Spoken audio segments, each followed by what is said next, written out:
Who's ready for the game to actually start? Now that we're here.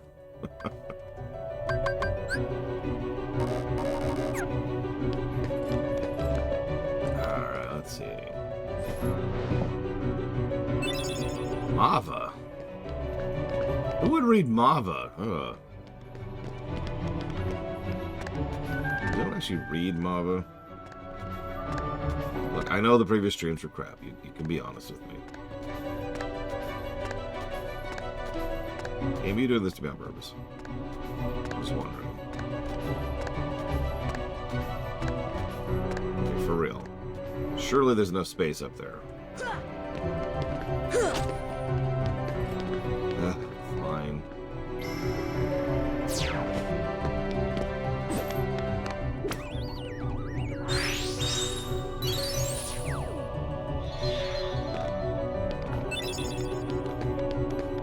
Azal?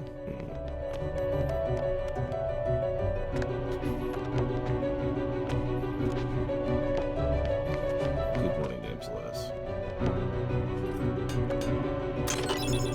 Yes, Kingdom Crawl! Fill me with the power of legs? I don't know.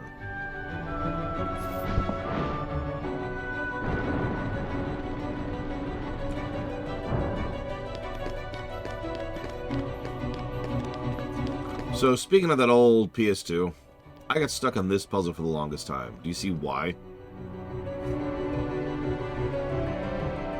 I'm dead serious. I on my tiny PC, on a PS2, I could not tell that this was a different color.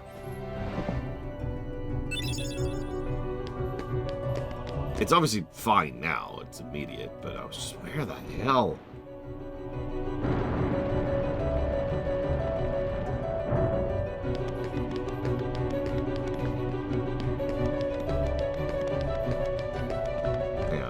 Most difficult puzzle in the entire game.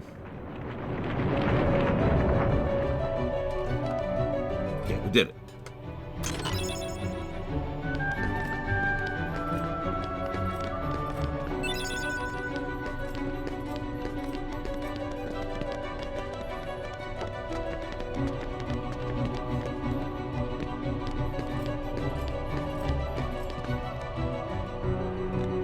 So the latest irritation in the move is that the extended stay hotel that we're getting up there, the one we have to keep a cat in, is they don't allow check-ins after 3 in the afternoon. Now, that doesn't sound like a problem. It means we have 2 basic options. One, we can leave at about 8 in the evening and drive overnight in order to make sure we get there early enough. Or, and honestly, this is the actual option I am most leaning towards, we could go ahead and rent another hotel for the previous night and then, you know, go ahead and stay there the night and just drive during the day so that neither of us are driving off of our sleep schedules in the middle of the night.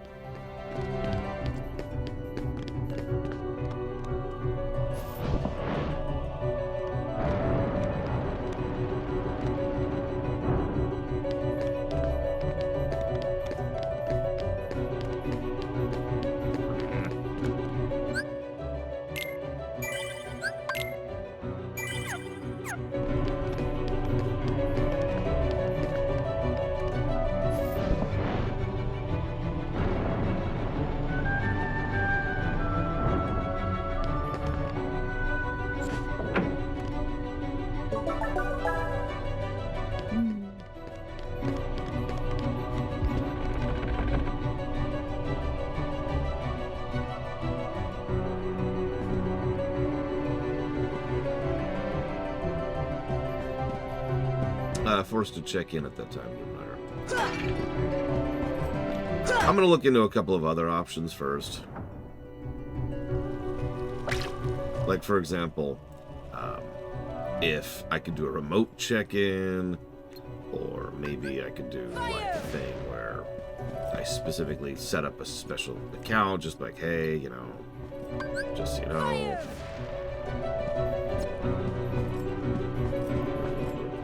coming in from quite a ways away, or, you know, whatever.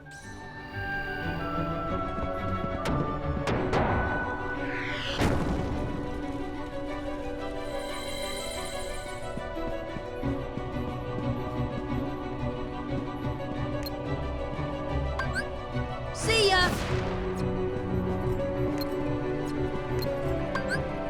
Fire! To be clear, check-in by 3 is really the problem.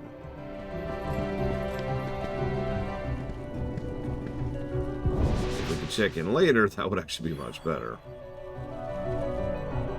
Checking in earlier doesn't really fix anything. See ya!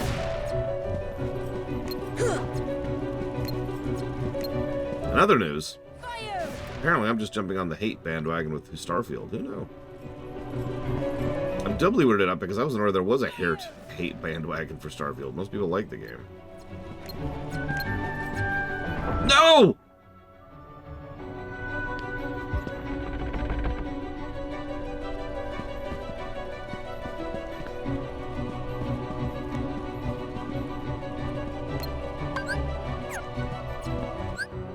God damn it.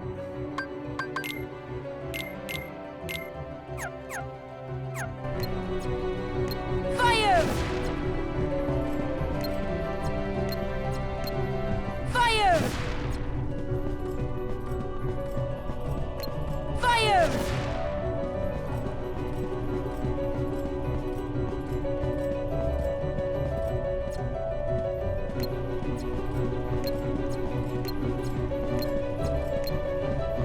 Jesus Christ. Are you seeing this targeting? Oh, no, that was the first thing I did, Rax. Fire! You probably didn't even notice. Of course you didn't. Here, so check this out. This is me mashing L2. And we'll try R2. Okay. Fire! Whatever, I suppose. Fire! Fire!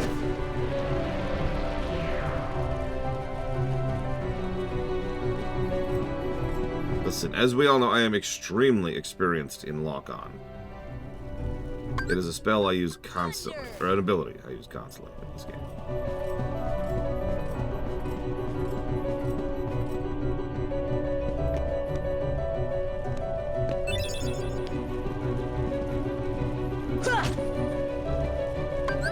Here!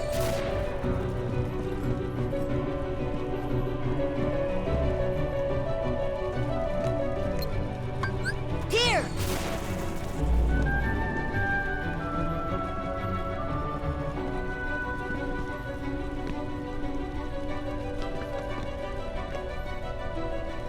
The good news is these are already solved.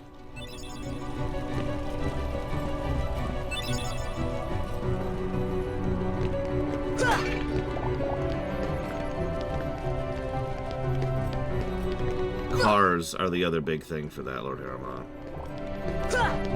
You know the sign of a good mechanic? I mean this sincerely. When you say something is broken and can't demonstrate it on the spot, they believe you.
the lift room.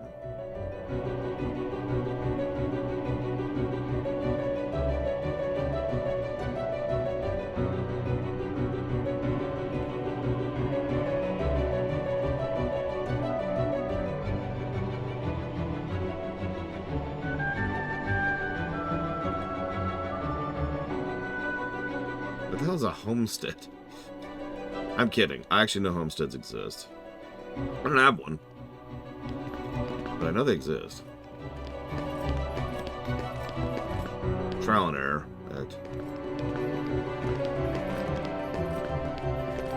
There it is. See ya!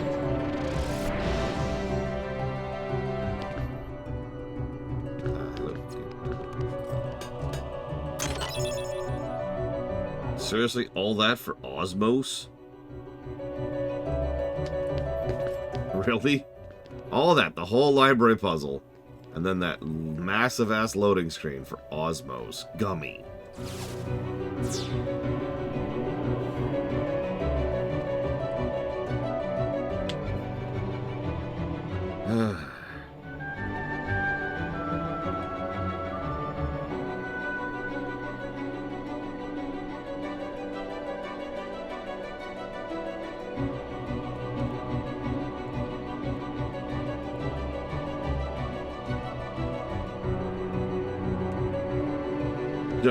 No, there's no mods for Japanese games at all, Mr. Red.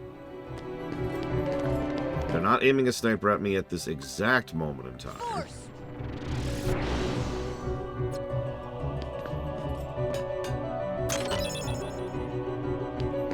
I should really go turn in the Dalmatians at some point.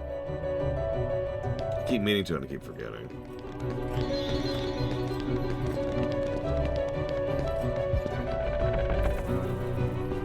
Anyways, Rax is a better source of Kingdom Hearts modding than I am.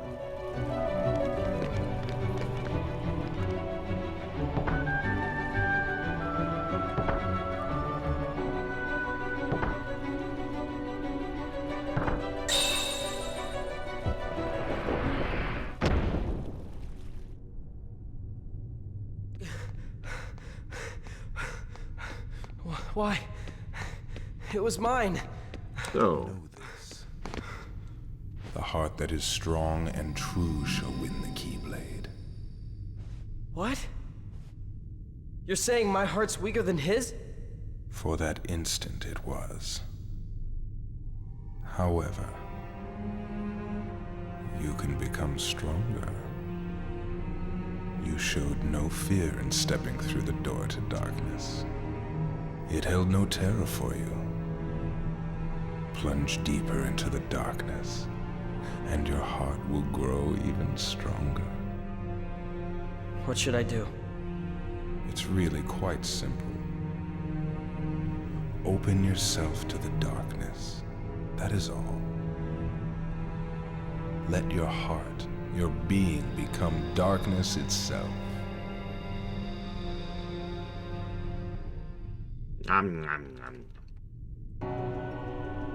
No, Mr. Red, that's always been in the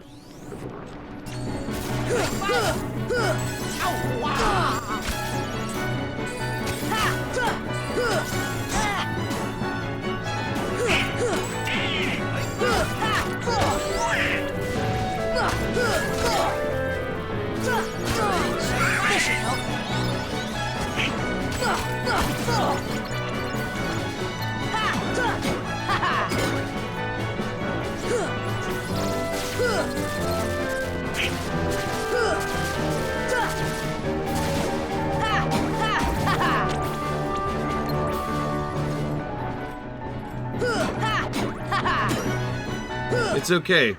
If we're being technical, there's actually no body in that robe, so... Take that!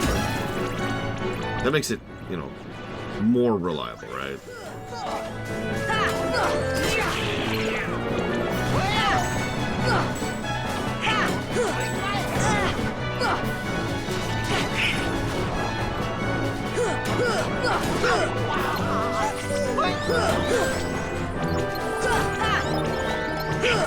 Come on! Fire! God damn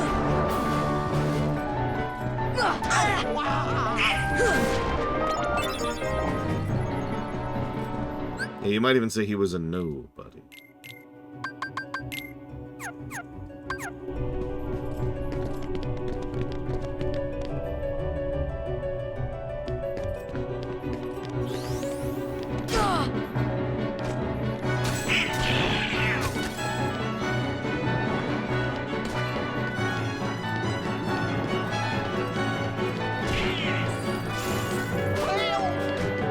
That's a good question. Do we think the darkness has cookies?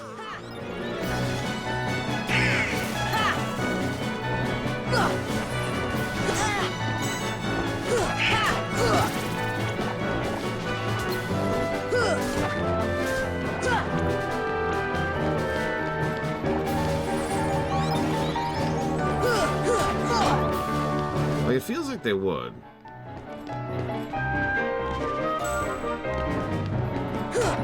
Come on! See ya!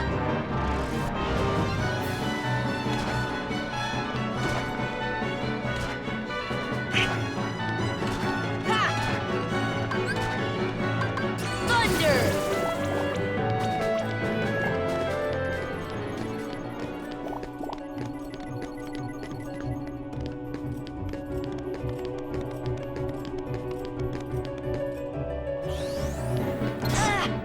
Force!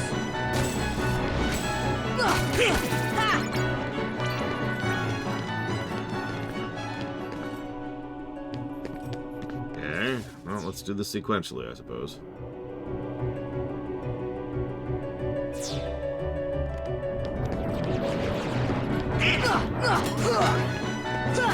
Come on!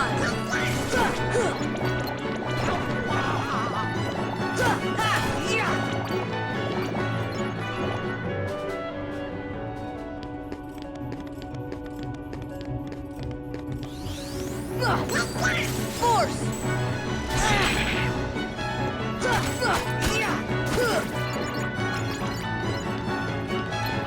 I mean, there's a lot of paths you can go through, and there's at least 2 parts that I know of where if you fall, you lose a lot of progress. It does kind of suck, I'm not gonna lie.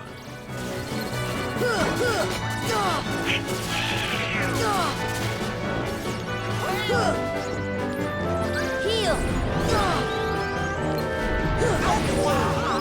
No, Mr. Red. Come on!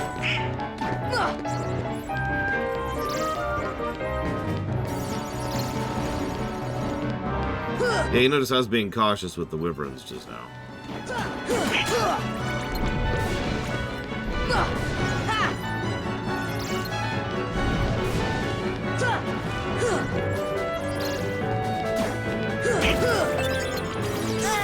Speaking as someone who has first and second hand worked with Unreal 5 specifically, Unreal 5 definitely has its issues, as all engines do. But there are plenty of things you can do to optimize the game that most people just don't. Now, there's plenty of reasons why they might not.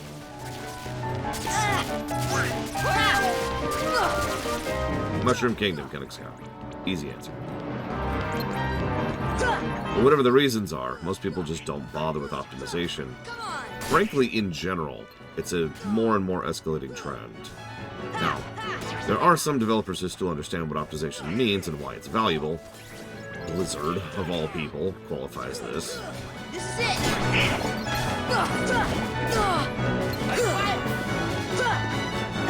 With WoW, specifically. WoW is still a scarily well-optimized game. And I'm sure there's another company out there.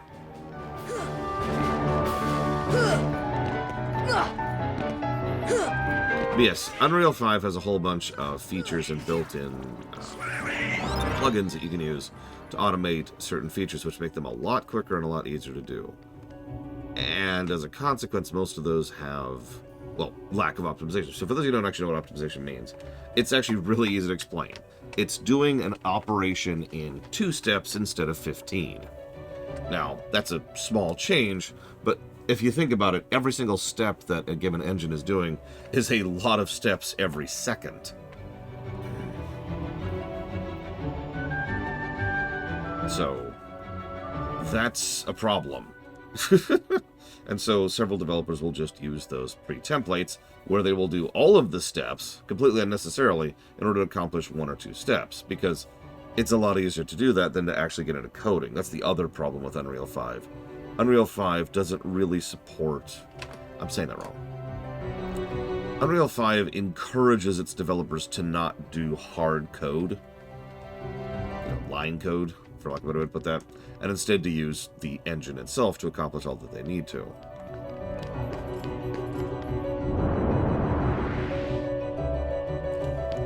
Where's this? Okay, this is over here.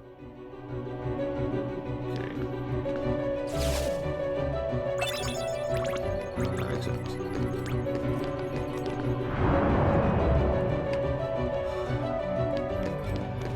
Disadvantage of what? Sorry. Yeah, it's very, very, very object-oriented. And you can do actual line code. But like I said, you kind of have to go out of your way to. Well, the disadvantage is that it's okay. So let's say Rax comes out with a game. Congrats, Rax! You made a game. It's cool. I look forward to playing it on stream and giving it lots and lots of negatives for everything. But Rax decided to just go ahead and make it fully in engine without doing any kind of actual coding. Just, pure object-oriented scripting kind of stuff, right? No real issue with that. However, let's say that I leave the game running for a while. Or let's say that I have a slightly less good PC, or let's say there's a specific scene where a whole bunch of characters show up for a specific thing, or let's say that there's a specific boss battle which has a lot of moving parts. At pretty much all of these, what you'll have is, let's call it what it is, Pokemon syndrome, where all of a sudden the game will just kind of start working worse. I know what this is.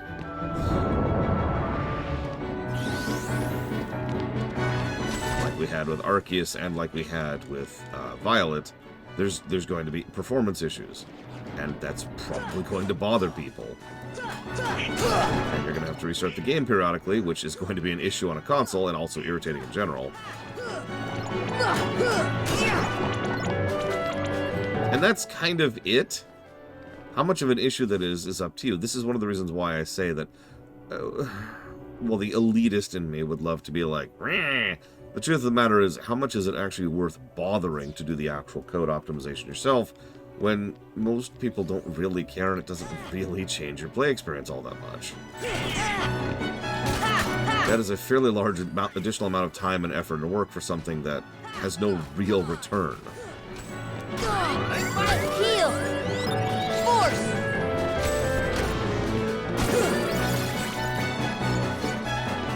And yeah, whoever said it in chat is correct. Back in the day, you pretty much had to do code optimization because otherwise your game wouldn't run. And when I say back in the day, I'm including the NES era here.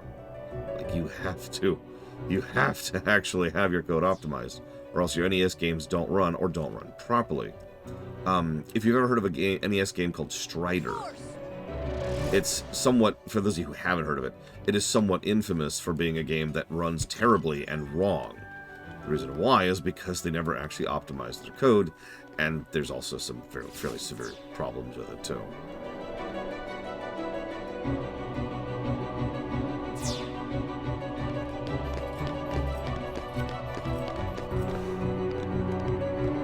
Yeah, Strider... Yeah. Good example of what I'm talking about. You had to optimize, otherwise the game didn't function. And it's not the only example, it's just the first one that came to mind. Because I've actually looked into the code of Strider briefly. Hi, Kitten Fan. Hi, Dakota. Yes, Kitten Fan. Or Kitten Fan. You're not Kitten Fan, you're Act! How dare you deceive me, Act! Thunder! Thunder! Amusingly, assembly is pretty... It's pretty hard... How do I put this into words? By sheer nature of using assembly, it tends to lend itself towards optimization. It's pretty much the opposite of Unreal. Like, You can absolutely have unoptimized code in assembly. Duh. And I just gave you an example of it. But yeah, assembly, it's relatively, like, it leans itself towards being lean, if that makes any sense. Because just by the nature of it, you're thinking, okay, I need to make this happen.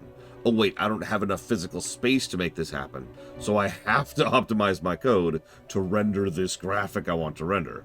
There we go, okay. Stuff like that. It's just interesting. Sorry, don't mind me. I've been looking into assembly lately in my copious spare time. When I say lately, I mean like nowhere near lately. It's kind of... Ah! Help! Help! I've been kidnapped. Oh, and then this section.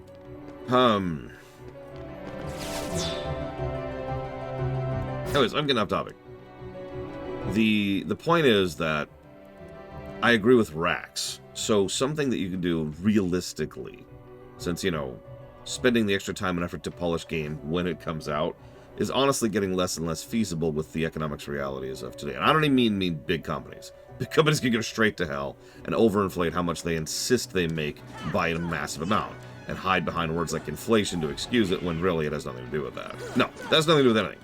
It is expensive to be a game developer, even in the indie scene or the AA scene, and you do need to kind of be careful about your finances. So, something that can and does work, and several companies have done, is they'll get the game out, and then they'll spend the post-release time optimizing. Because optimization of code is the kind of thing that you can kind of go back and do, I don't want to say easily, that's dismissive, but it doesn't destroy the game to go back and do it. It's not like bug fixing or adding content or changing levels or whatever. It's just something you go back in and polish up, right? So in Unreal's case, for example, you can go and see, okay, well, I had this object chain of this interacts with this to call this function. You can actually instead do a scripted run section here and replace all three of these objects with an actual bit of code, and then sit down and polish the code in order to do the same thing with less actions. Boom, optimization. Sounds like it takes time, but it's doable.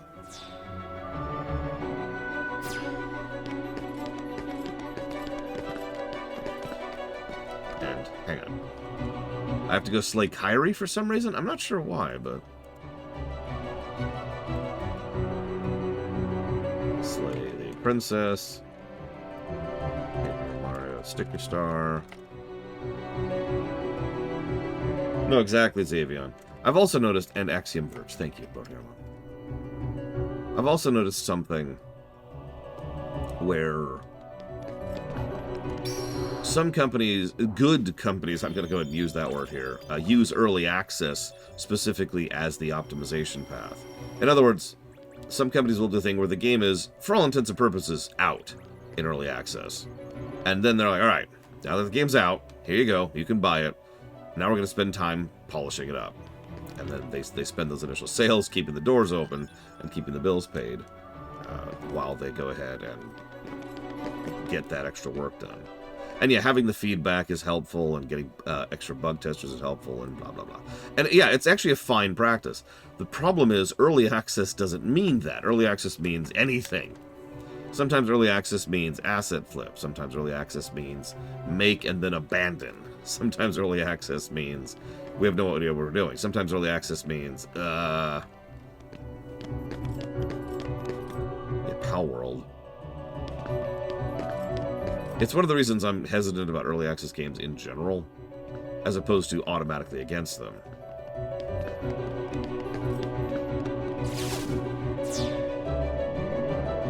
Now, I'll name a game that does exactly what I'm talking about. Timberborn. For those of you not aware, this actually surprises me a little bit. Timberborn is still in early access. It is a fully functional game. It has been for about a year at this point. But it's been in early access as they keep polishing and polishing and occasionally adding new features. I don't even know, Rags. I haven't even looked. I was doing a... Well, I say I didn't even look. I was doing a spreadsheet in order to try and keep certain thoughts clear about certain games I want to stream once we're caught up in the queue, haha. and I was making sure to check which ones were early access or not.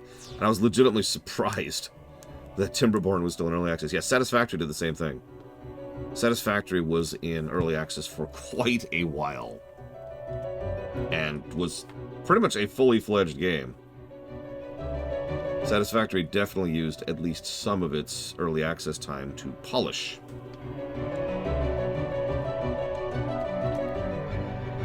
How much game development can you do with the object language, Mr. Red? All of it. You can make an entire game just with object language. I might be using the wrong terminology. If I am, I apologize, but I hope you know what I mean by that. Yeah, you literally do not need to actually enter code these days. This isn't like the Visual Basic days. You quite literally do not need to code.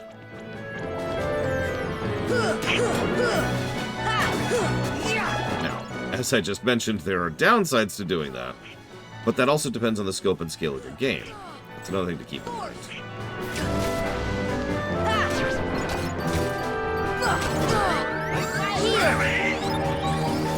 Like, if you want to do a Mega Man style platformer and like a 3-hour game, honestly, going full object language is fine, you know. Although I wouldn't use Unreal for 2D engines. There's better 2D games. There's better engines for 2D games, but you can. Nothing is stopping you from doing that. Yeah, I would use Godot if you're going to do something 2D. Now, having said that, hang on, there's another asterisk there. I actually know people personally who are specifically making games in Unreal 5 to learn Unreal 5. It's funny you say that, Darkrai. Did you know I actually found a fan Mega Man game that has about 100 stages? Oh, I plan to review it someday. You can also use Unity. Don't use Unity.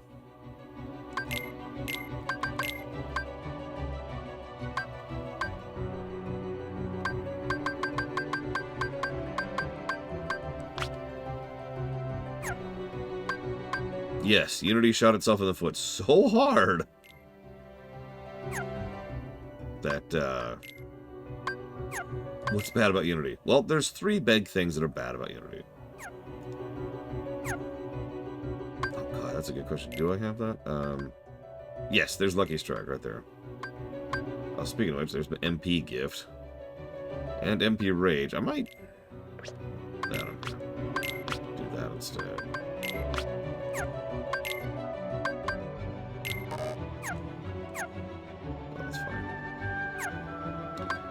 So, the first and most obvious problem with Unity is that it's kind of a crap engine. I don't throw that out lightly. I want to be clear about that. I know I tend to be a little bit dismissive and casual in my language, so allow me to be 100% clear with my terminology. Unity is kind of a crap engine. It is incredibly unoptimized pretty much by design. And buggy, and has collision, and collision's the wrong word. It has issues with how it does the underlying mathematics which determine things like collision. That's a better way to phrase that, I think. 1 second, I just got a donation from Frieza or Disgaea, Pokemon Soul Silver, and Pokemon Emerald Roll. Oh yeah, notice that I'm just talking about Unity as an engine. If you don't give a crap at all about any of the other crap, Unity is still a bad engine. Then there's the second problem. Memory leaks.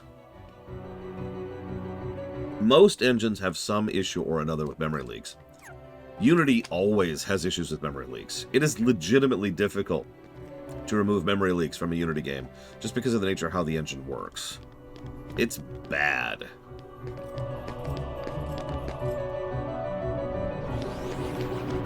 And then there's the third problem, the fact that the company is a bunch of scumsuckers, which may or may not bother you, which is why I listed that last.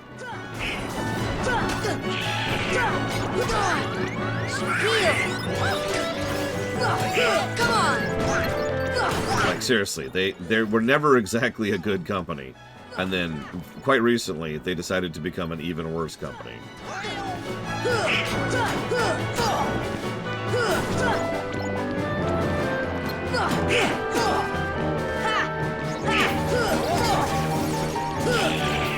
Game Maker's an interesting one. Everything I have heard from people who actually use Game Maker, notice this is all secondhand information, is that it's a very rough, difficult to use engine, but once you wrestle it into place, you can do a lot with it. So, you know, Linux. Take that! Take that!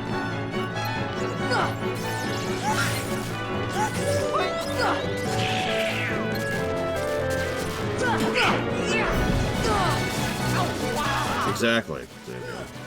I agree with you. But, you know, here we are.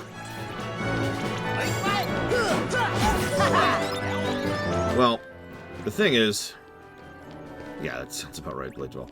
The thing is, you're probably thinking, hang on, that sounds like Unity is just a terrible engine. Yes. But why do so many people use Unity? Because Unity is incredibly easy to use. No, I didn't, J. Palmer, sorry. Unity is, first of all, it is an extremely easy to pick up engine. Like, everyone in chat right now could pick up Unity today, and by the end of the day, if you had like the rest of the day free, you could have something that could be workably playable. It is very easy to pick up. It is technically free. There's some asterisks to that. And there's tons and tons of backup information, resources, tutorials, etc. to teach you how to use Unity. That right there, that is the benefit of Unity. Oh, that. Yeah, I did actually hear about that, J. Palmer. So yeah, it's popular, it's easy to use, and it's free. The reason I keep putting free in quotes like that is because they attempted... So, it's always been free with an asterisk. The license agreement has always been, if you sell a certain amount, they take a bite out of that, which honestly is fine. There's a logic behind that. But they've been trying to make that deal worse and worse and worse over the years. They tried to make it even worse last year. That didn't go through. However, how many of you trust that they'll just leave that alone in perpetuity? That's why so many people bailed on Unity. Some entire development teams, this is true, by the way, several entire development teams paused development on their games and offloaded off of Unity because they no longer trusted the engine for like the next 5 or 10 years. And yeah, in the midst of this economic market, do you trust a large-scale company to just be cool with you because they say they will, with no actual legal recourse or detriment to doing otherwise? And yeah, the fact that they've already showed the idea.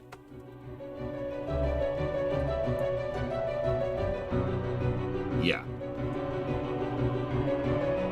Thank you for the sub, Mr. Red.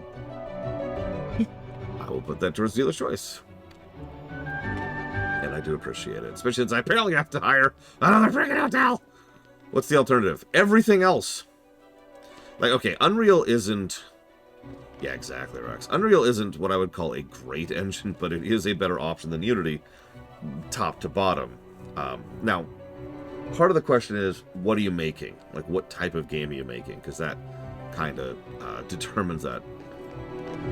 There are some interesting other options out there. Whoa, whoa, whoa. We already mentioned Godot a couple of times, and Game Maker. You can also just go back to assembly if you feel like it. There's nothing stopping you. And you can use Unreal or unused Real with code. But yeah, it depends on what you're making. That's kind of the issue. If it's not obvious, this has been something I've been looking into recently because, A, duh, he's a geek. I like game design. But also, B, I've had several people reach out to me for assistance on doing some really boring looking into and research on engines because they want to make games. This is it. Look, I'm just saying people underestimate assembly. That's all I'm saying.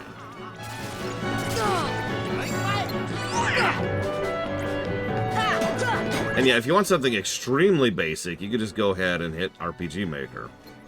I'm not sure I would recommend it, technically speaking, but at the same time, if you just want to make an RPG, there's nothing wrong with making an RPG in RPG Maker. And you can stretch what RPG Maker can do. We've seen that. We've played several games made in RPG Maker.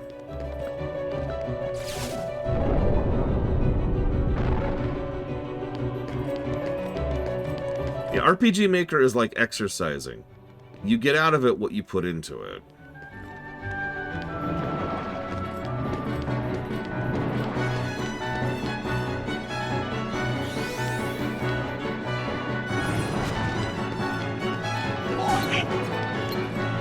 Yeah, by the way, I also probably wouldn't get, like, you know, modern RPG Maker. Unfortunately, I'd have to do a little more research to tell you which version I think would be best to stick with.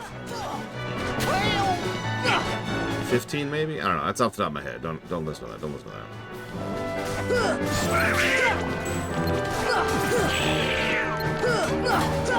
But if you're wondering, RPG Maker is essentially just pure scripting. If you've ever messed with, say, making a custom map in most video games, like, say, StarCraft or Doom or whatever, you probably have a pretty good idea of how to make a game in RPG Maker. Apparently 15 ace. Not bad.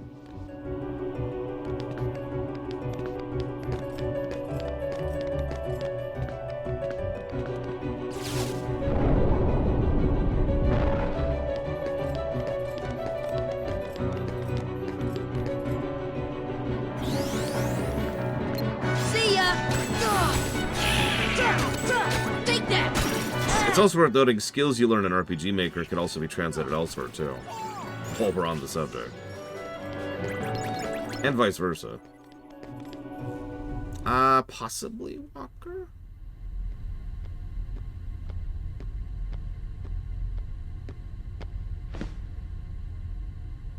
So, I see the path has emerged at last. Yes. The keyhole to the darkness. Unlock it. And the Heartless will overrun this I world. like how she doesn't even notice anything's weird with Riku. The darkness holds no power over me. Rather, I will use its power to rule all worlds. Such confidence.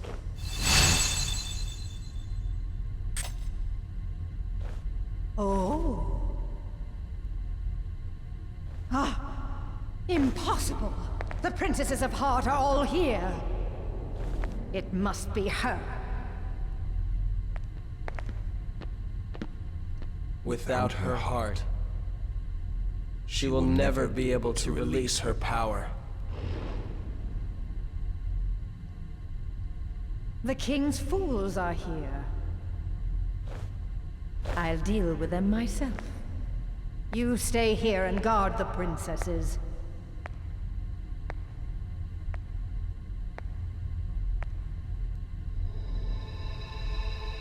I feel like something might be up with Riku, guys. I don't know. It's just a vibe I'm getting.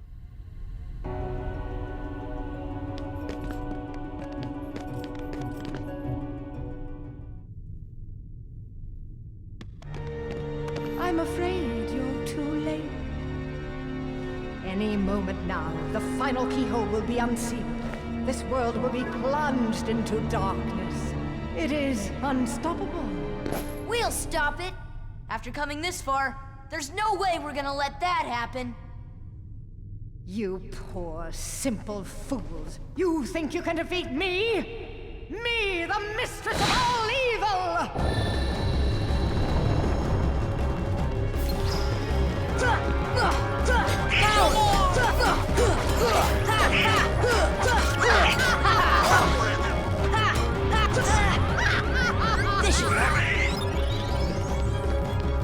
I love the thorns, by the way. It's a nice touch. So you like that Ursula fight, right? I actually forgot it was more vulnerable from the bottom. Come on! My bad. Strike the pose! Take that!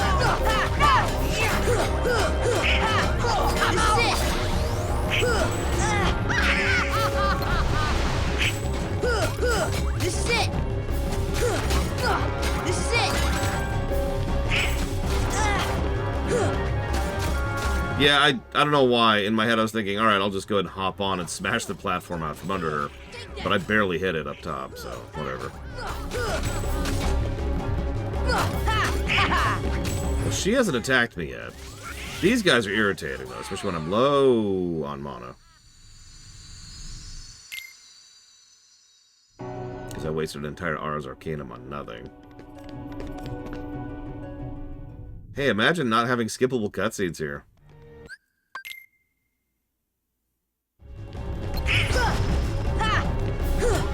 Come on! Yeah, I think that was a lightning bolt. Me neither. Let's go! Come on! Take that!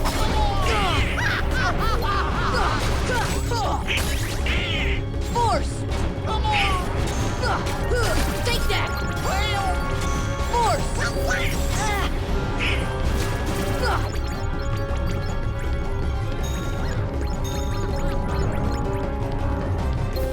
A bolt of lightning strike them down!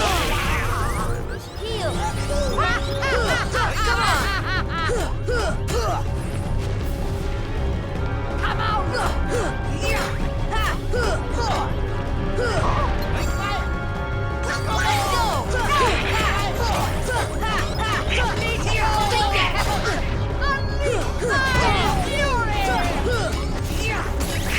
It's a meteor attack. The camera will not turn to let me show it. This is it! Yeah, 2 bosses from now is literally infamous because of the cutscene leading up to it. The boss fight itself, I'm sure I'll die 15 times to, but isn't actually all that bad. Come on! Like, not really. The problem is, it's really punishing because of the fact that every time you fail, you have to go back through I believe it's a 2-minute cutscene. See ya! I keep doing that. This is it!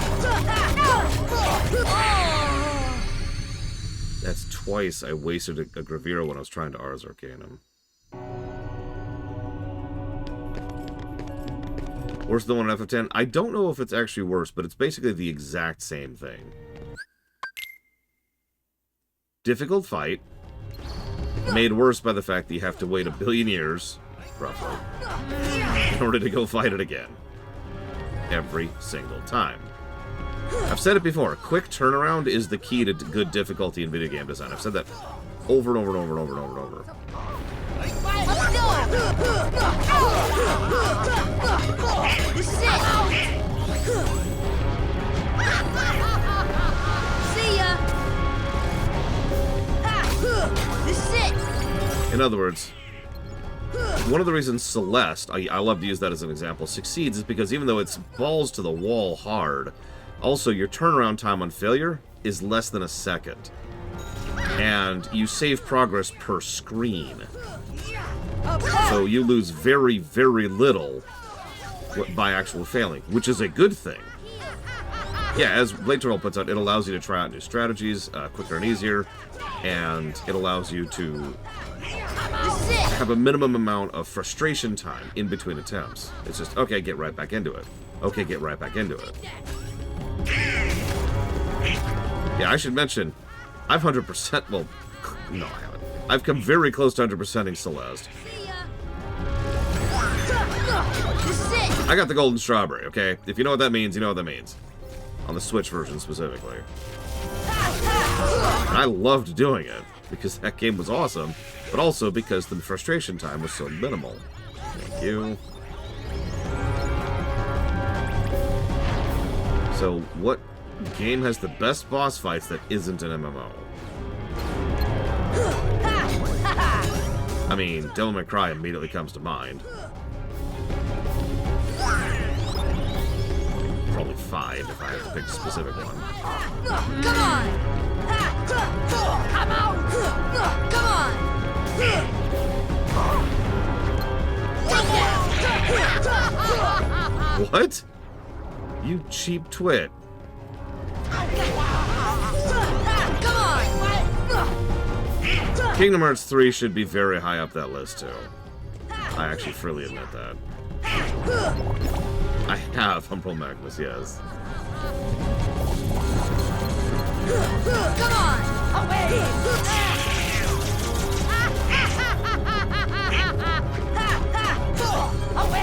I would also say Zelda games in general tend to live and breathe good boss design. They're not as hard as the two examples I just mentioned, but they're good.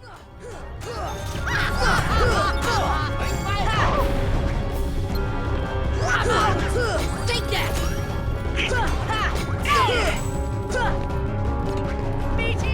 Sorry, I answered you in my head, Jelix Brown. So, that's actually a good question. Because a lot of JRPGs have romance stories, and in my opinion, most of them don't have very good romance stories.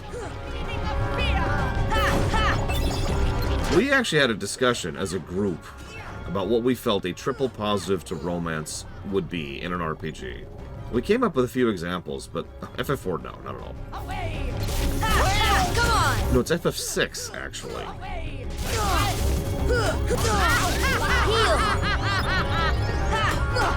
Yeah, Locke and Celeste. Locke and Celeste is a weirdly well-done romance, and at least part of that, the strength of it is how much of it doesn't happen on camera. The connection between both characters grows throughout the course of the game. Why? Yeah, this boss isn't super great, honestly. It's okay, the next boss is just straight up frustrating. Tifa and Cloud will probably win that in the remake, I think.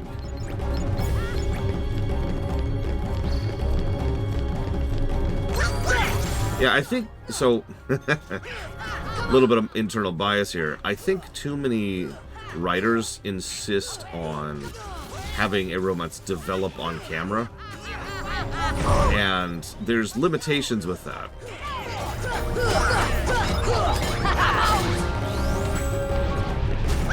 Now, it can still work. I think Maxim and Silan are actually a good example of a case where that actually worked.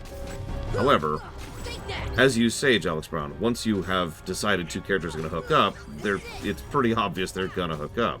And whether that works for you or not is going to depend then on execution. I do think... probably going to get some hackles for this. I do think Garnet and Zidane work pretty well, but I'm a little bit biased there, because I've been through that game literally frame by frame. And voice acting adds a lot to it, I'm just going to say. Who? Giga Pudding?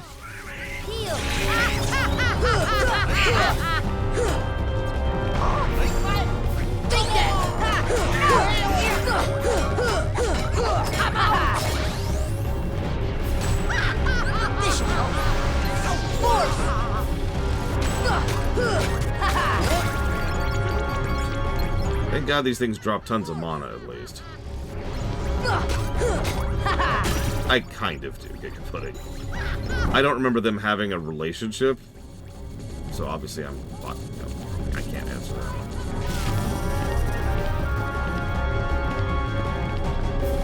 Chill for a second. Get hit. Very important. Very important.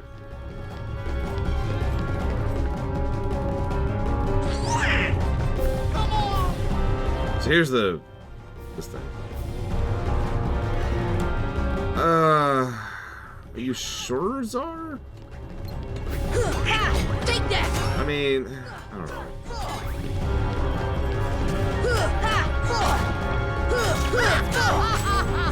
Failed romances almost always, ironically, fail in fiction. Because there's only really a couple ways they can do that, and most of them are overplayed.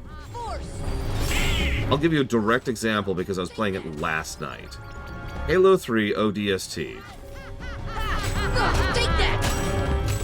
In Halo 3 ODST, there's the old intelligence operative and there's the Marine, and they had a fling once upon a time, so they are a failed relationship.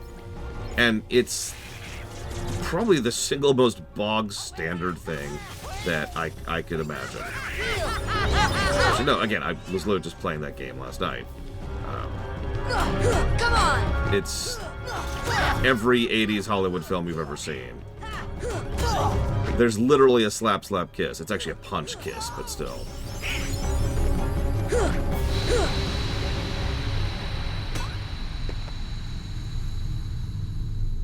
Apparently you can grab it to the platform. Honestly, it didn't occur to me, but I was saving my mana anyway, so I probably wouldn't have done it. It does not take that many hits to knock the platform down. Yeah, that's the one, PM Triox. Donald, learn cheer. Okay. Hang on. I gotta decide if I'm gonna allow Zero Escape. Okay.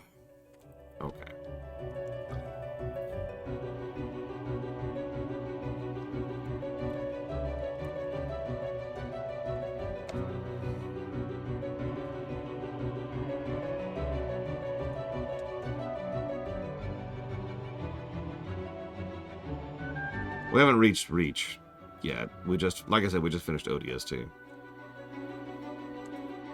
Donald finally learned positivity.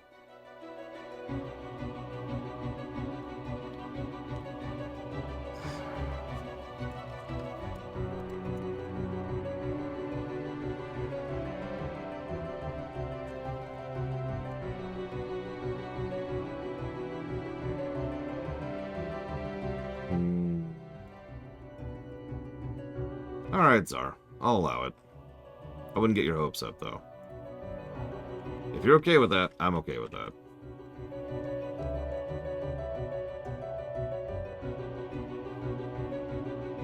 What's wrong with 99? So I hated that game. For those of you who don't remember, I actually played it on the DS for Rumination. So if you want my thoughts on it, you can go watch The Room.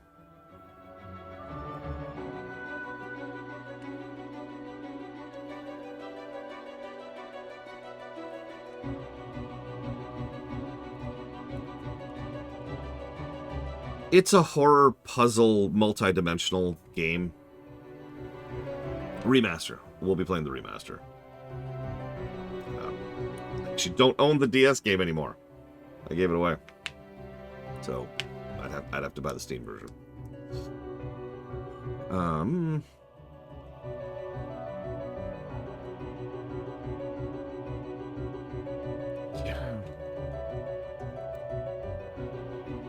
Yeah, let's do that. My thoughts are on The Room. Oh, yes, gotcha. Very well. What am I thinking about? Maleficent.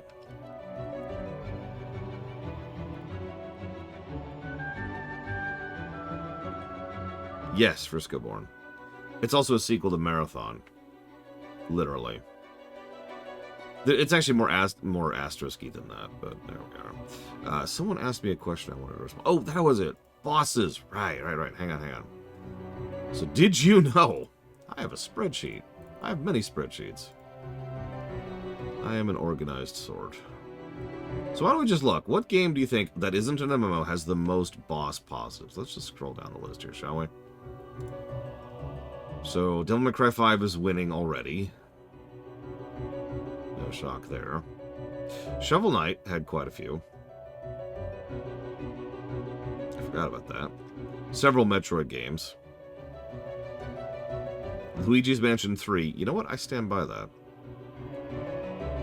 Hades. Diablo 3. Final Fantasy 16. Let's see. Paper Mario's, both of them. Pokemon Arceus. Yes, really. Bloodborne, Code Vein, Elden Ring, Hollow Knight, and Stranger of Paradise. Of course. That's kind of meat and potatoes.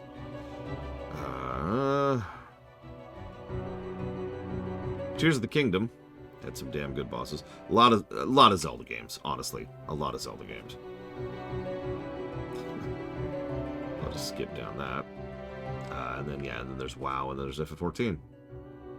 FF14 has 206 boss positives. Anyways, I have never reviewed Shadow of the Colossus, so I have no idea.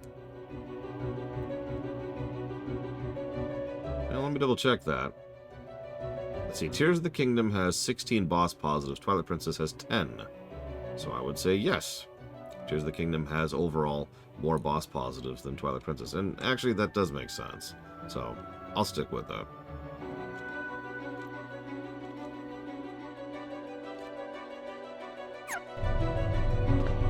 Okay, so now we back off to heal and save.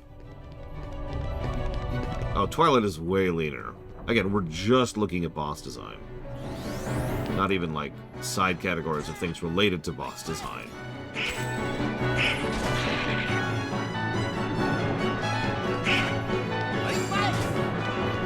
What? How did he... I mean, Twilight Princess did score better than Tears of the Kingdom. By a margin. Jesus! Okay, they just wanted that. Alright, whatever. So, let me tell you a little bit of a secret about Bungie writing. They've been writing the same story for years. Now, I'm not... Okay, I am kind of casting some shade, but my opinion of Bungie's writers has done nothing but go down over the years.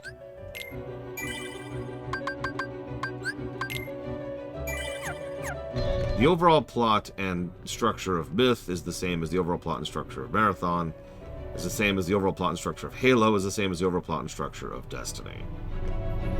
All of those games have essentially the same... It's not even essentially. It's not even one of those things where it's like, oh, every Pokemon game has the same story. No, I mean, like, it's the same story beats. If you break it down into its composite parts, you can see that it's not even just the same puzzle pieces. It's the same puzzle pieces in the same order. With the same everything.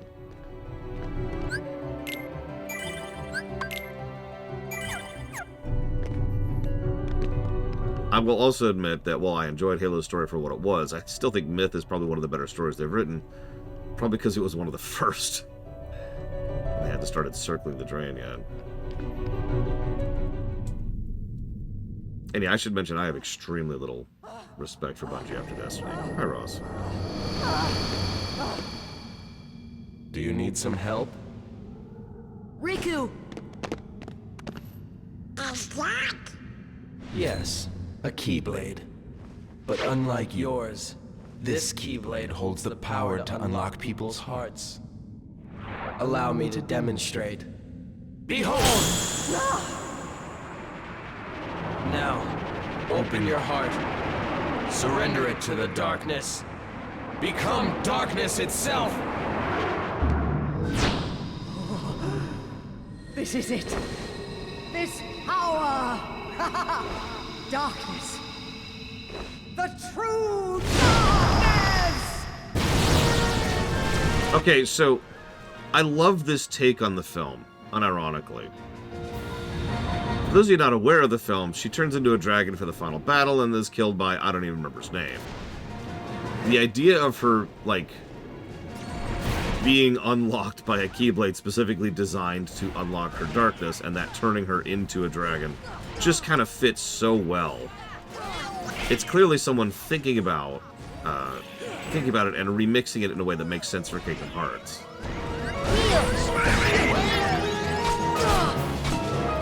Also, I kind of hate this fight, low-key.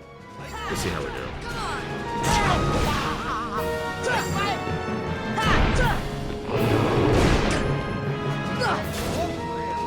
Heal!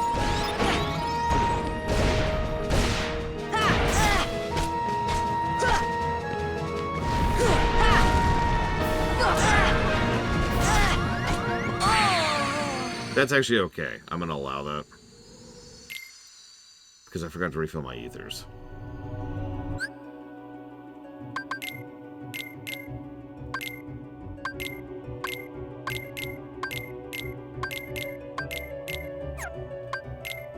And potions.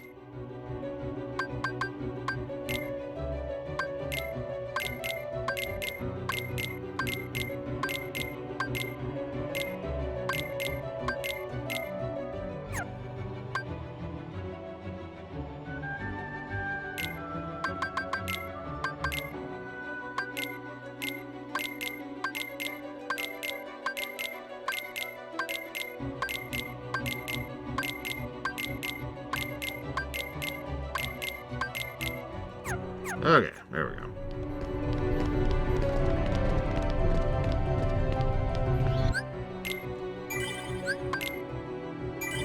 Zero, J. Palmer.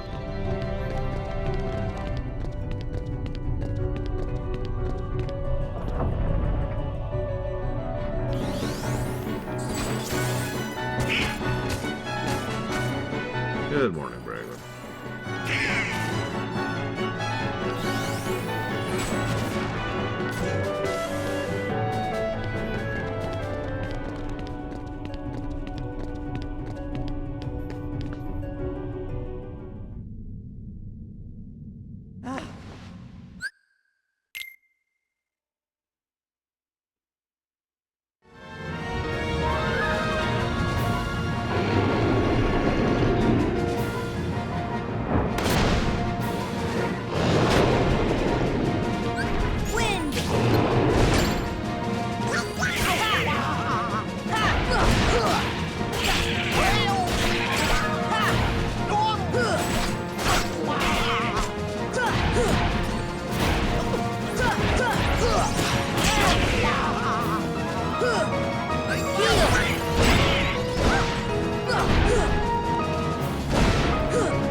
You got it, Phil.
Jesus, I couldn't move. I actually got stun locked.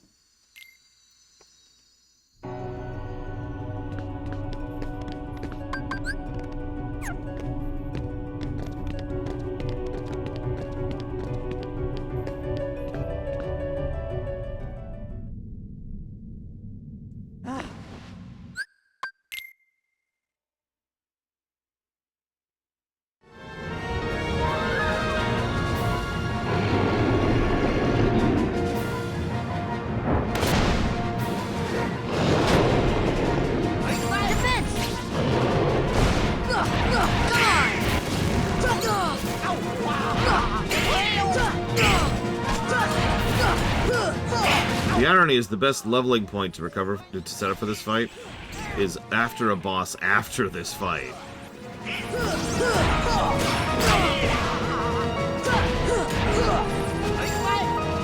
Yeah, I suppose I should.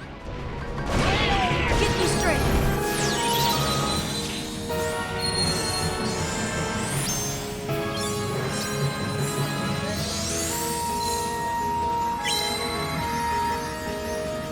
Oh no, this boss is 100% a wall. Which is funny, because the next boss is arguably harder, but in a, like a good way. Like in a well-designed kind of a way.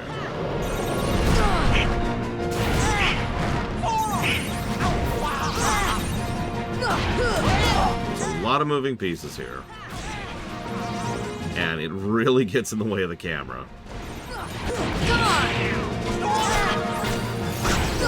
She's only attackable on her one point at which she is also using to hit you. Every step she takes sends out a shockwave, whether she's doing an attack or not. She is homing flames. can get up on her back, but it doesn't do anything. Like, it's just a way to recover for a second.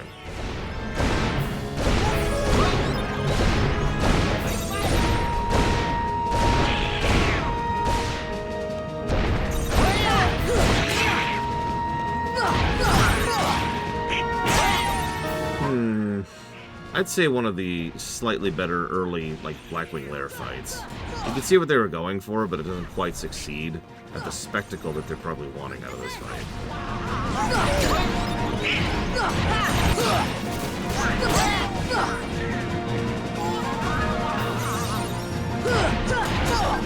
This should help.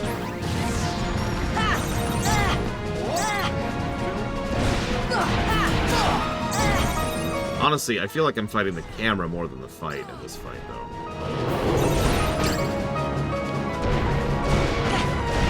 Not an uncommon problem in Kingdom Hearts 1.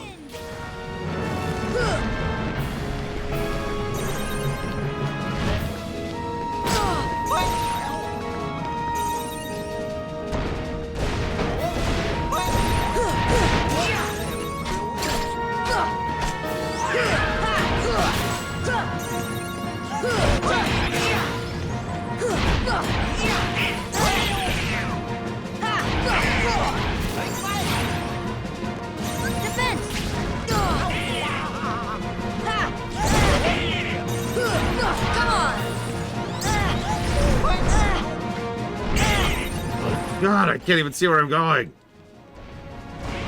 Just guessing. Come on! Win! Heal! Here!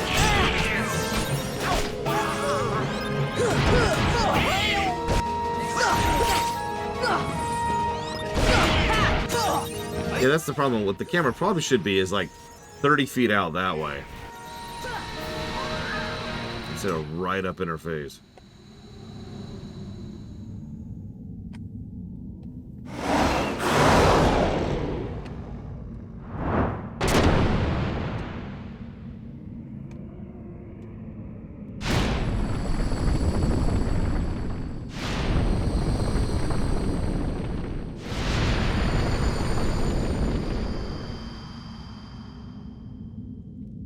How ironic. She was just another puppet after all. What? I don't think about her. Were using Maleficent from the beginning. She failed to notice the darkness in her heart eating away at her. A fitting end for such a fool.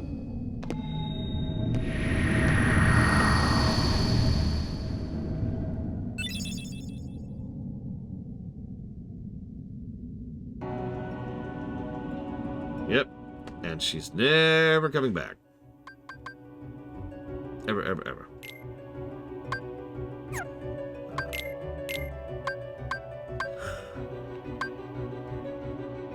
Ugh.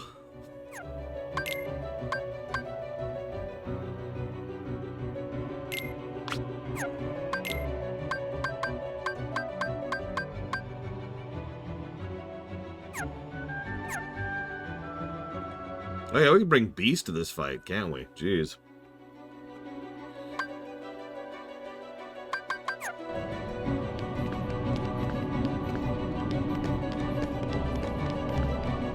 I was just debating that, right?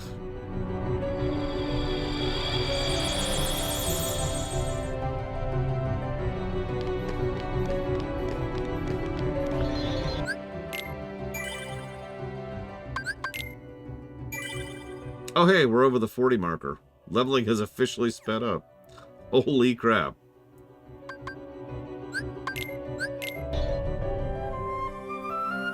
So is bye. Let's do this one first.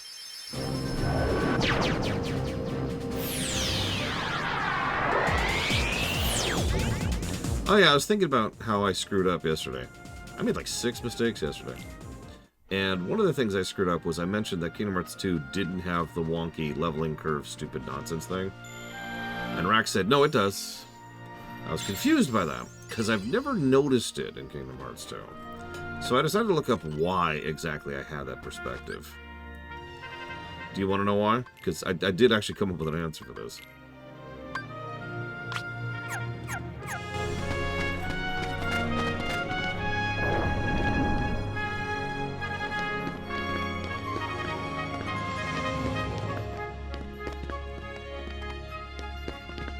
Yes, that's... What did I say?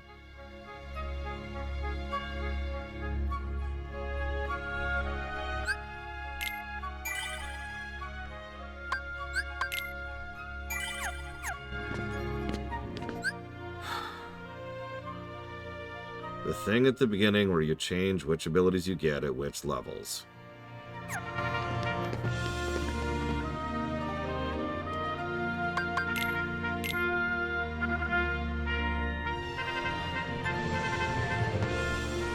The reason why I've never perceived that Kingdom Hearts has that is because of the way they do plot progression instead of ability leveling progression. Beat encounter X, get ability Y. And that completely smooths over most of the things that normally would have irritated me about not having access to ability X, Y, or Z. Take that!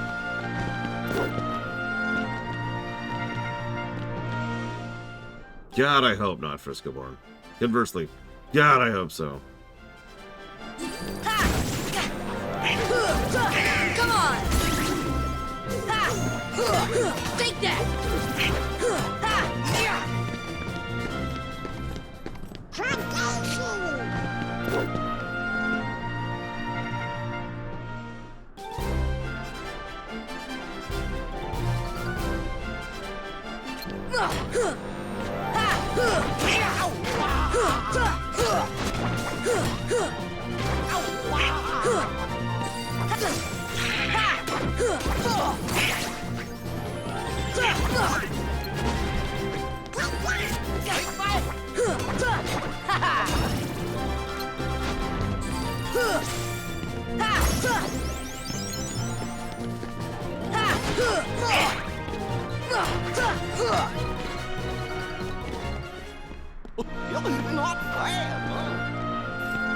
I mean, one of the questions I asked when we started this run was, do you think this game will go above the 0 marker?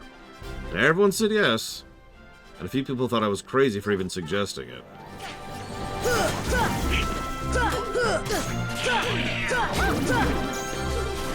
Defense! I mean, I hope it does too. Despite what some pundits on the internet will say, I don't want to hate on things, and I don't want to give things bad scores.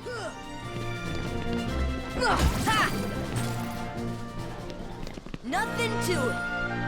Oh yeah, I got a comment today I felt like sharing. I already showed it to Mr. Red, but like, this is great. Check this out. So, I mentioned the Starfield thing earlier, right? People looking for something to be mad about with legitimate complaint. Ugh, there's no vehicles traveling on a planet's surface is so tedious. It's about Starfield. But then they added vehicles. Now, for those of you who don't remember, the vehicles suck. So then the response is, people looking for something to be mad at. How come when straight, no straight, but also straight? I swear they could address every issue anyone has ever raised with this game and someone would still find something to whine about. Not really, Rex. That's the problem. Could you stop? Could you stop? Could you stop? Could you stop?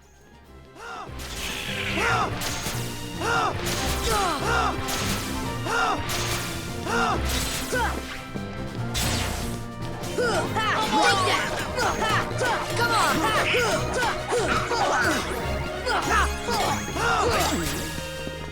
Defense! This is it!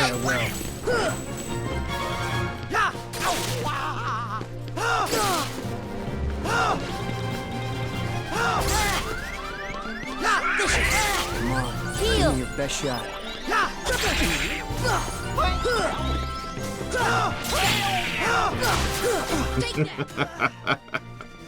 Oh no. This is it!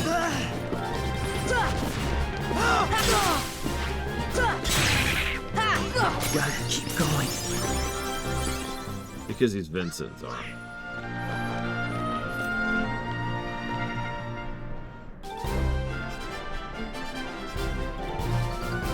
Yeah, it's weird. I complained about the fact that the ship was leaky, and so they ripped out the sail main, and all of a sudden the ship can't swim, can't flow, drive, move on the ocean properly. And for some reason, I didn't like that solution. It's weird. This is it! This is it!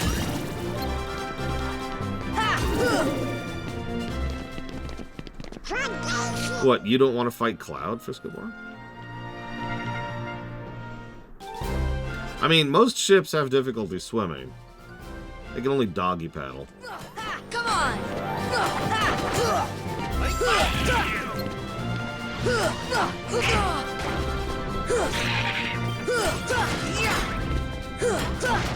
Yeah, we need to beat him back so that FF7R1 can happen someday.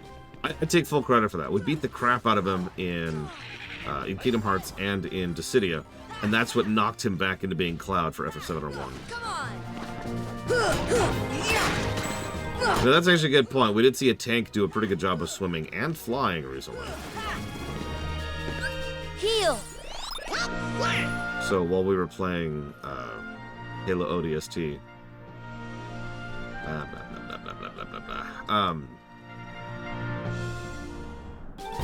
at one point, one of my friends asked, "Can the tank jump?" They got in a Scorpion. "Can the tank jump?" And I just started laughing hysterically because of the absurdity of the question. But then the thing is, it's not that absurd of a question, is it? Because, you know, we did just play Seek and Destroy, where tanks can, in fact, jump. Heal! See ya! Damn it. Hey, give Here!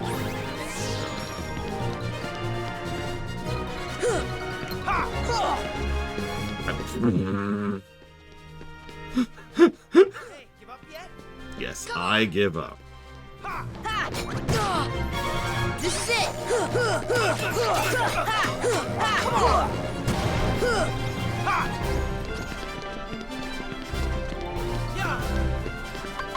This should help. Kirk, I cannot believe you missed me there. Heal! Heal!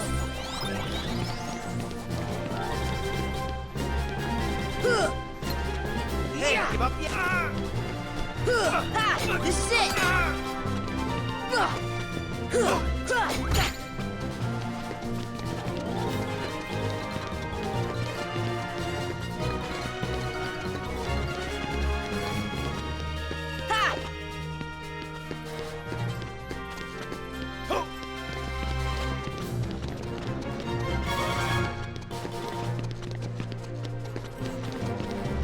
I mean, if you think about it, getting hit with a barrel would kind of suck. Take that! This is it!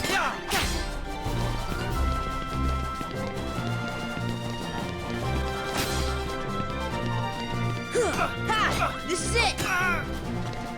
Try this on for size.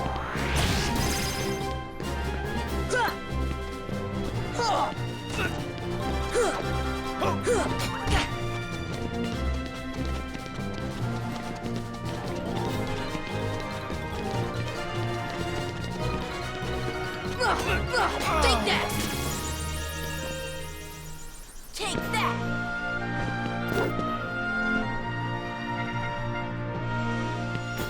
We're the champs!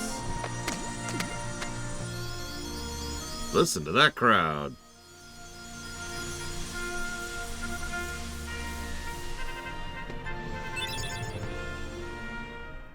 Wow! And I didn't even hold back! Sure you didn't, Herc. Now I finally know what you mean about strength of heart. Mine comes from Donald and Goofy. And not Riku and Kairi. If we stick together, we're unbeatable. Not even Hercules stands a chance. You just beat Hercules by yourself. With these guys beside me, I'm ready for anything. But that's not exactly what... Of course. Your friends give you strength. Isn't that right, Phil? The three of you together make great heroes. And as a team, I'm sure you can overcome anything. Olympia. I remember using that one for a while.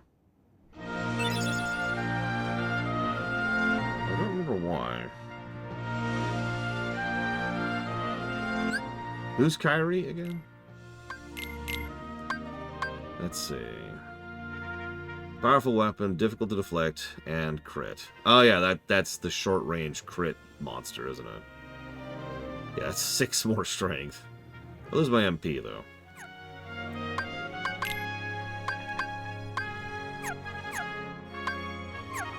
Oh, right.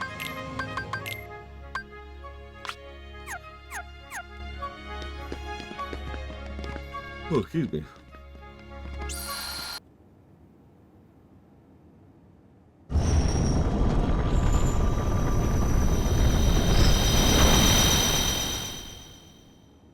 I mean, fair, Lord Hermon. Tidus and Waka?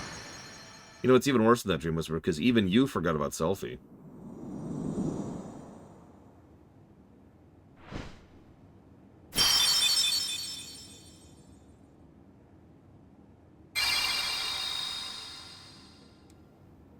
Oh yeah, we're supposed to be closing keys or something? I don't know.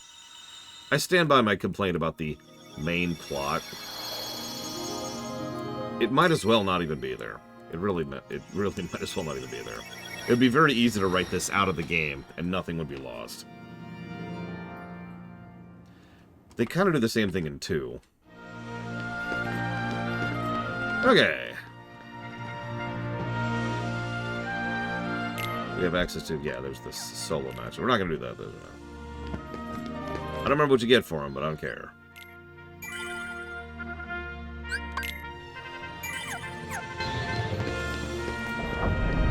It feels like more of Fate's thing.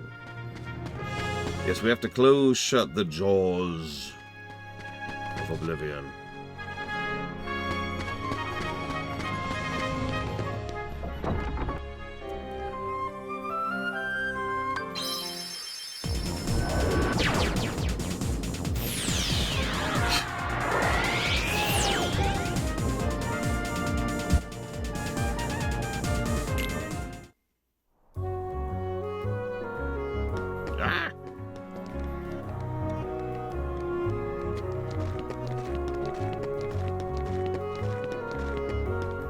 Yeah, I don't remember the rewards for it. I know they're not bad, but I usually only bother getting them when I don't need them anymore.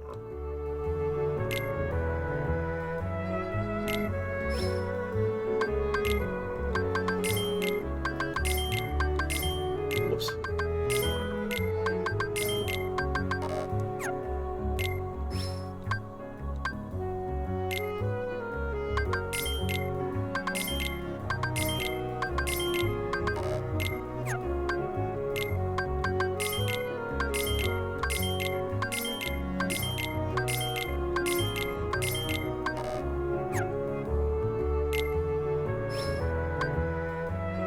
I mean, fair on Falkenstein.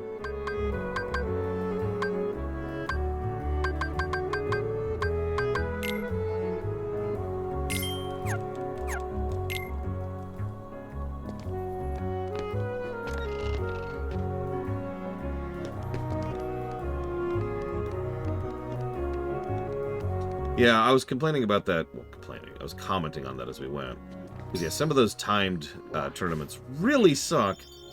Because I swear they did this on purpose. There's certain enemies that just waste your time. They just sit there like, yep. What? So what if I have like the 20-second invuln phase? What are you going to do about it?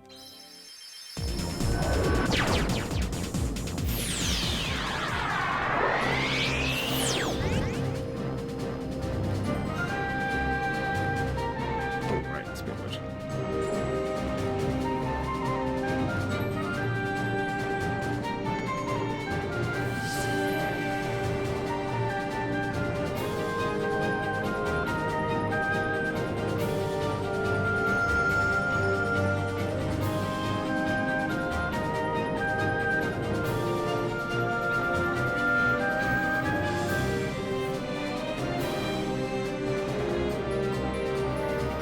Ugh, the frickin' black fungi.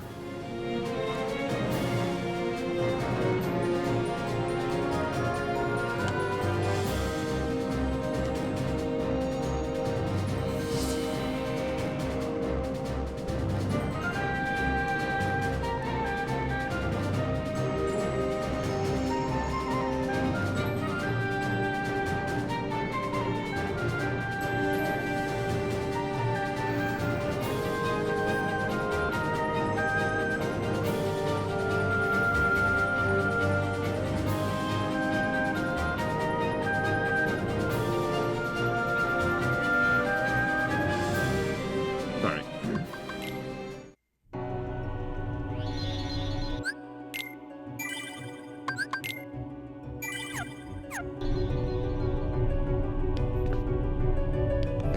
I forgot to do the dimension. Yeah!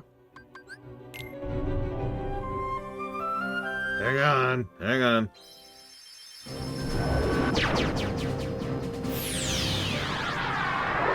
Ah, nobody cares about Mushu. Right? Nobody cares about Mushu.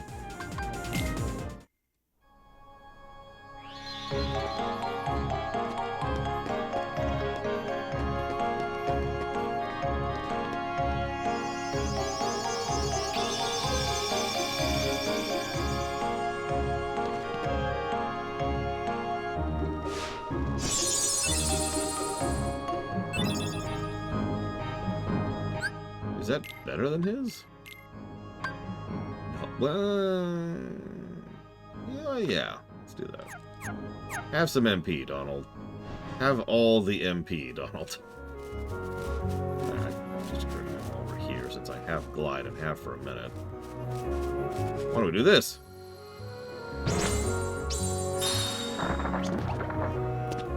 Do you think Donald's contributing in any way to that interaction, by the way? Just sitting back there pushing on both of their butts. I've always thought that. Like, Donald, Goofy and Sora, sure, but then, like, Donald's back there, and I'm like, what do you think you're doing exactly?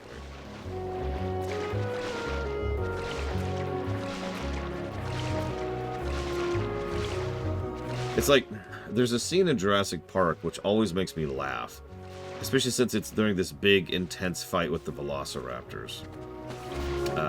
Sadie? The woman, the archaeologist. Or the anthropologist? The woman. She's trying to help hold the door closed against the raptors pushing in. And she's doing so right at the hinges. So, to explain that very clearly, here's the door, right? My elbow's the hinge. And she's trying to push the door in here, right at the hinge. I don't know if you know how physics works, but she is doing nothing there. God damn it.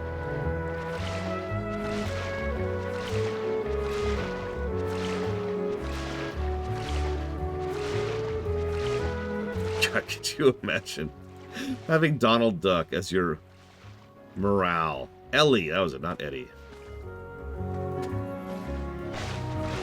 I mean, she studies plants. I don't blame her.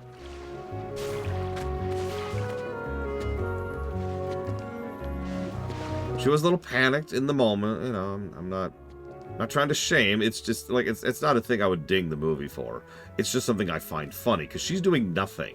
She's frantically pushing against the equivalent of a wall.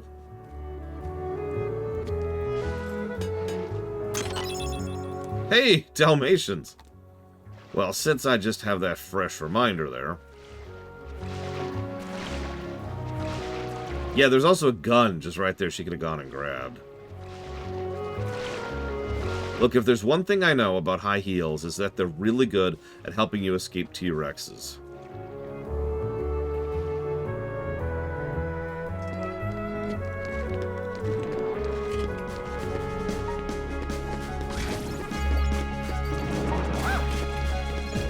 Look, you can like high heels all you want. That's your business. I don't care. But I do find it funny how often Hollywood tends to forget that high heels are not for things like big, heavy athletic activities. This is it!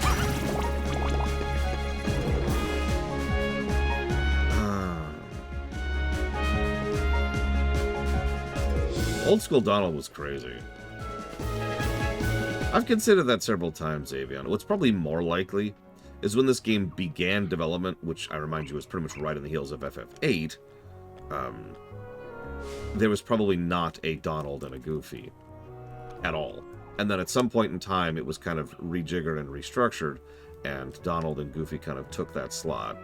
I don't think they ever reached a development stage where there was actually no Donald and Goofy. So some crafting stuff, we'll check that out, and a page.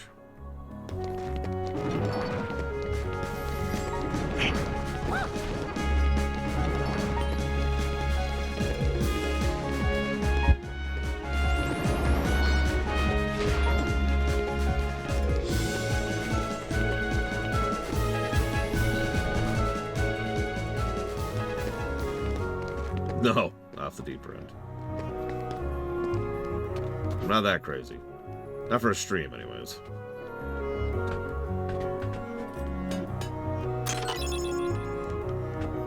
So Cruella starts off, and she's like, "Oh, I'll kill you." And then you beat the crap out of her effortlessly, and she's like, "No, I hate you, I hate you, I hate you." And she gets that, like, crazy face she does in the movie. And her car slowly morphs into a Heartless. And she starts chasing you around on this freaking Heartless Deathmobile. And the best part is, I can actually show you what this would look like. Give me a second.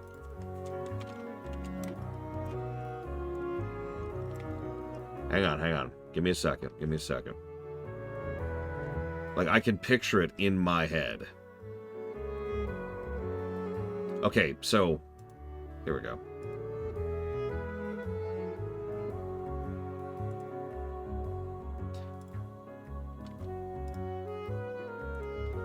Now, it would be different colors, obviously. And it wouldn't be as neon. I really hate how everything is web bees. That continues to be just the plague of my existence.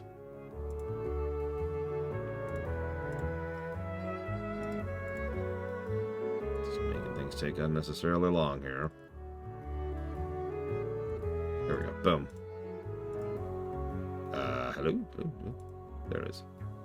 Behold! And there's just this big honking, like, death car. Ignore Bowser. And there's just big honking death car. And she's just behind it with, like, the crazy eyes. And she's just like, "I'm gonna get you." And it just goes, whoosh.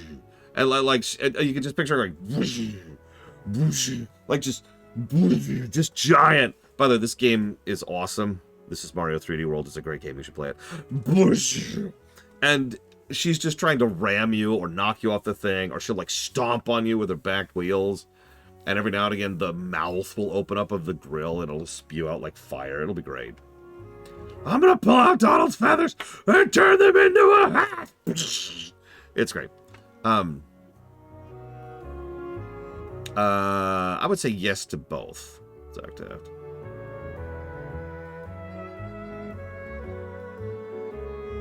3D World is one of those games that I think a lot of people didn't really realize how good it was until it came out on the Switch. And then it got the Switch bump and people are like, "Oh my god." It's a really good game. It's one of the highest scoring Mario games we've covered. So it has co-op. Online co-op. Anyways, I'm doing something specific. Which is going up here. Yeah, Donkey Kong Tropical Freeze. One of the best Donkey Kong games ever.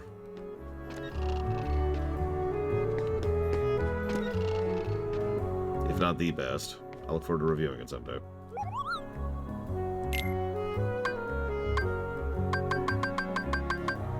I'm still bottlenecked. I don't have Spirit Shards. I don't have Frost Shards. I don't have any of the stones. I don't really have access to gems yet. Huh.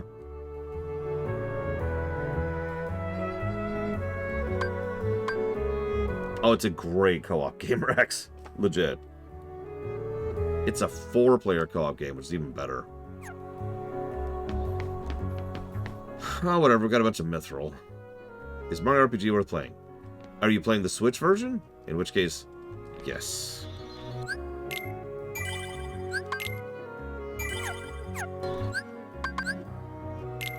If you're not, yeah. I would still say it's worth playing. It's still a good game. It's not as good as a lot of people say it is. It's one of those games that people praise for good reason, but they tend to forget all the bad parts. You know, like this game. Either way, I would say yes, it is a worthwhile game to play. And while everyone in chat tears lore apart like rabid dogs.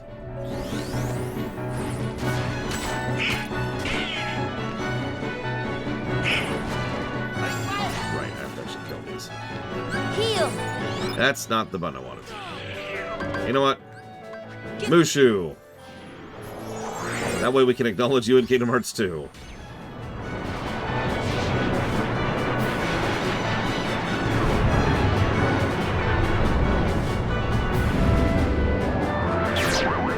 I have motion!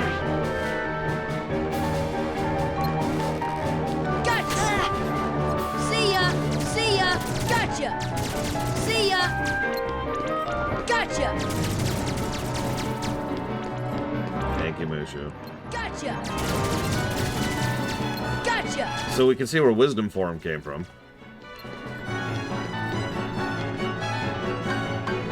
What am I still in combat with? What am I still in combat with? Bye-bye.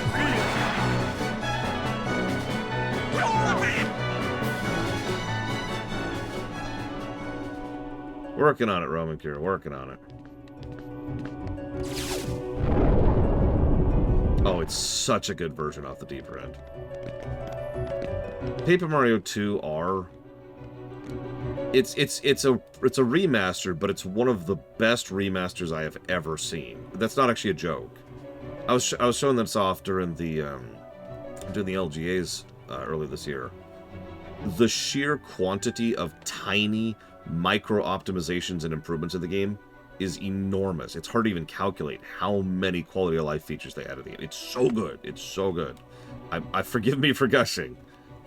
I don't like to do that because then people are like, "Reh!" But no, seriously, if you care at all, check it out. It's really worthwhile. Take that!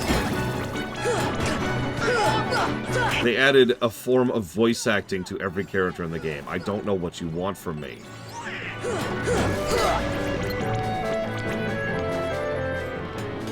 And yeah, the shortcut improvements and the simplified controls and the increased depth of several areas and just, oh my god, it's so much. It's so much. It's amazing. It's amazing. Go play it. Paper Mario 2 R. Dream Whisperer.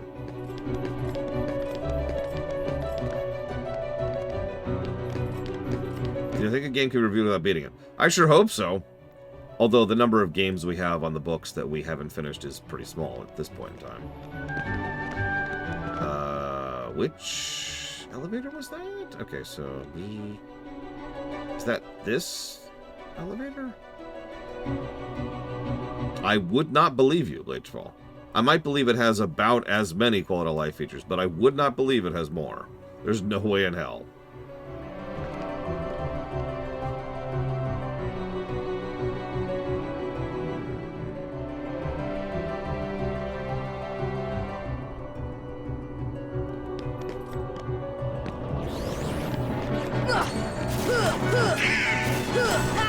Yep, there's only one way to find out. Now, admittedly, I'll probably never know, as weird as that sounds. While I have played Star Ocean 2, I don't remember that game at all. Not really. So, I know Paper Mario 2 inside and out. Relevance? I notice every single change in a game I know inside and out.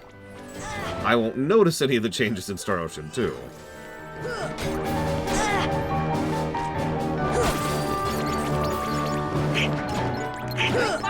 This is it!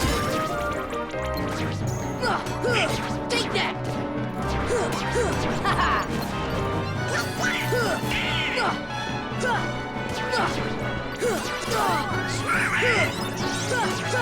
This is it! Take that!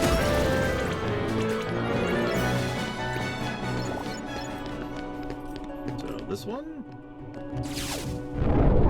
Nope, that didn't do anything really.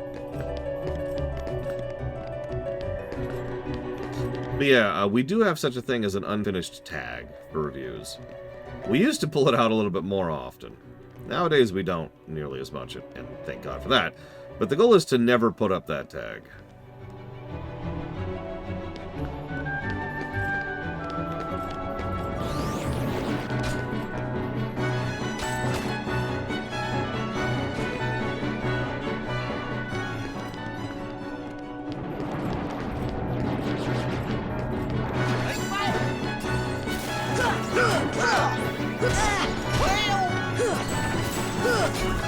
Come on!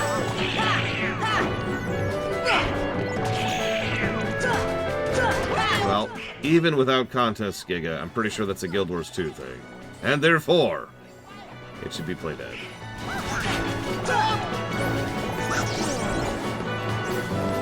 We had some issues with Other M, but there was no way I wasn't going to finish that game. I spent my precious, precious off-camera time playing that game just to make sure we could beat that sucker. Force! Take that! Take that! Take that! Contra. That's an interesting question. Hang on.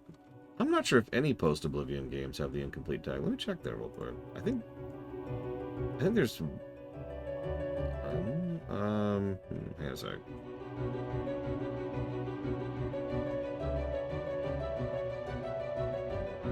Hang on. Because I think Mummy Demastered was post-Oblivion.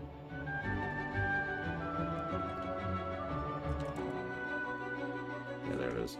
Okay, hang on. So, there are actually a couple. I found them. I keep track of this. So, there are 3 games that have the incomplete tag since the Oblivion line. That's funny. So, the first is Mega Man Legends 1. Screw that final boss. The second one is Mega Man 9. Screw that final boss.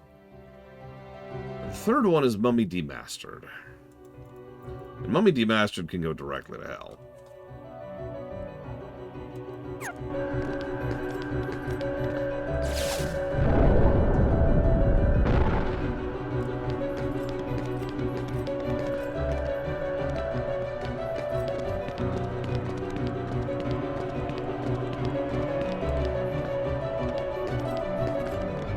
Yeah, Mummy Demastered, I fell into a death spiral.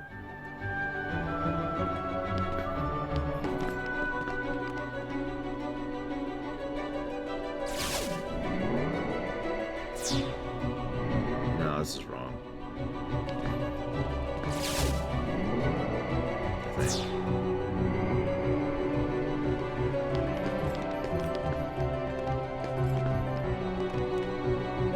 Oh, okay, maybe this is right. Alright, whatever.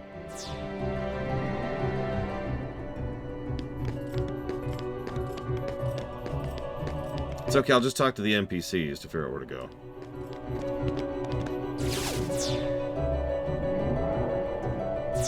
Actually, a lot, Jalex Brown. It wasn't really an intended and deliberate thing, which is a shame because Oblivion line just sounds very cool, but it wasn't a deliberate thing. It was just, oh, this is the our review system has changed. Why give up on everything? Bye. Where is this?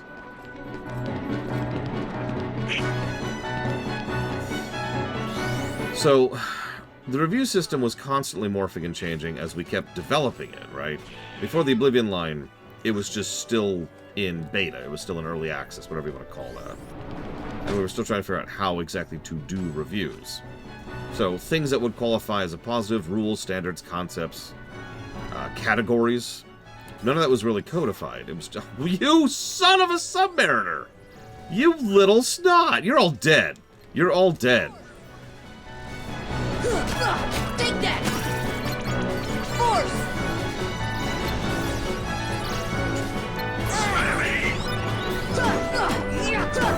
Come on!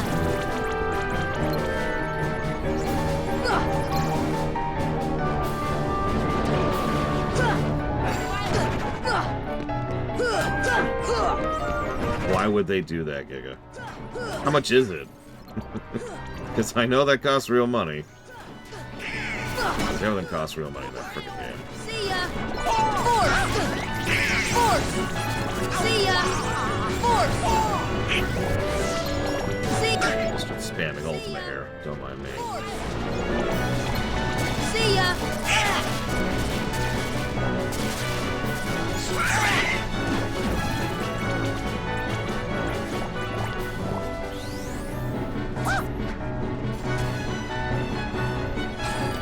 Anyways, it's one of the mounts, Bregman.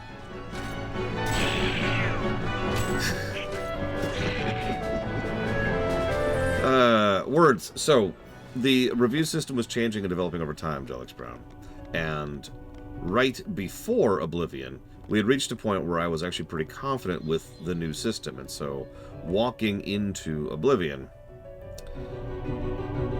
Yes, Lord Harriman, this is the worst party AI I've ever seen, and therefore that qualifies by definition as a triple negative.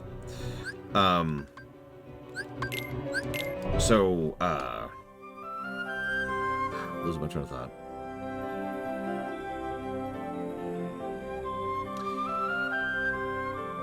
Once we got into Oblivion, the idea was, okay, no problem.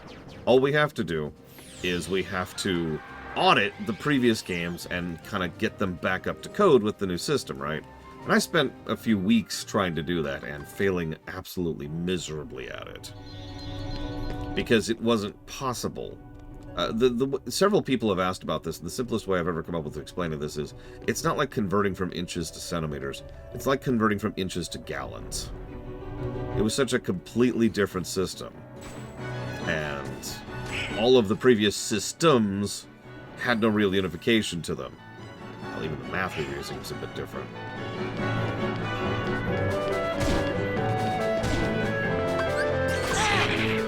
Give me strength.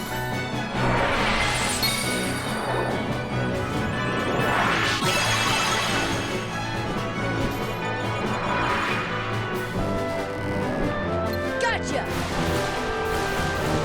Gotcha.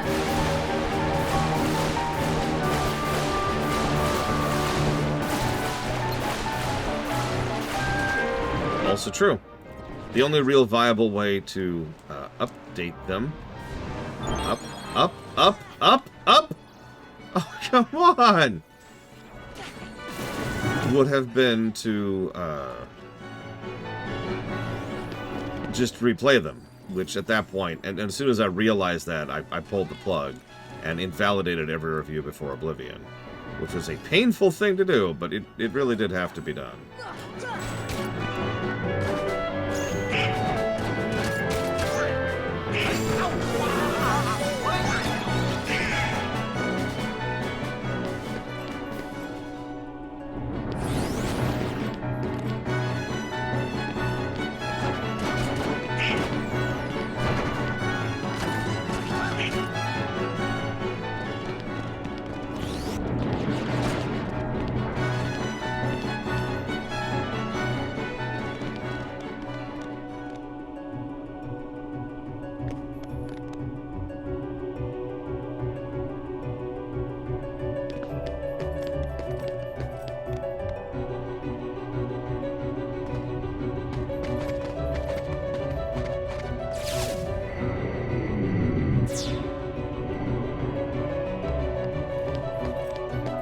I'm actually challenging myself now to think of worse party AI than this one.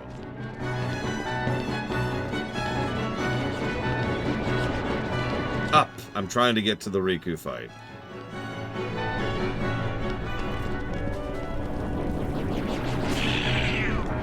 Yeah, Anthem got axed. Several very long games got axed, including Persona 5.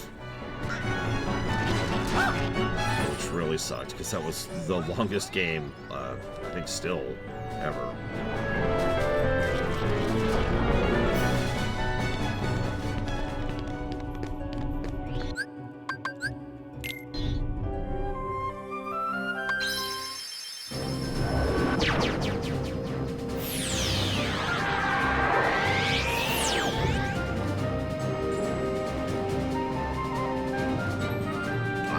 Friscoborn. As always, that's not my decision.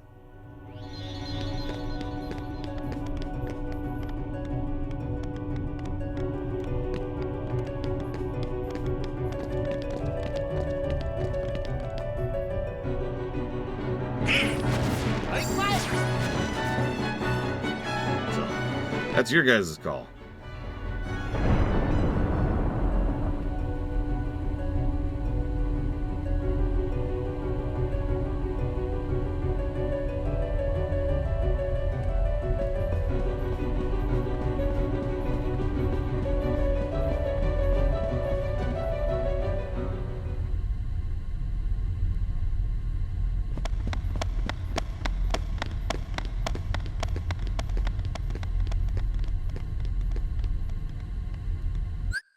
Let me explain why I've spent the last 10 minutes being lost. So let's talk this out, right? So you're in a big room, big empty room where you fight the dragon. Then you leave that room, and then you plopped into the chapel with the save point and the door. Now, my automatic assumption was that that's the door I came out of. Yes, I know that's not the door I came out of, but that was the assumption. So I never went through that door because that's the door that just leads to the boss arena. No reason to go through there again. So I figured, okay, no problem. I'll double check the other way first. So I went out the outway, and I noticed that there was a path I hadn't gone through. In fact, I still actually haven't successfully gone down the other path. There's an old crystal, which unlocks a different path for the elevator. So, okay, sure. So I'm like, all right, this is clearly the way forward. Unfortunately, because of the way that the level works, you have to do it in a specific order, which I don't know off the top of my head. And so I kept running into the problem where I had to reach something I physically couldn't reach, hence the constant warping back up to the top in order to try and get to the stupid thing. And because that was the path, clearly the only path that there was, that was why I kept doing that.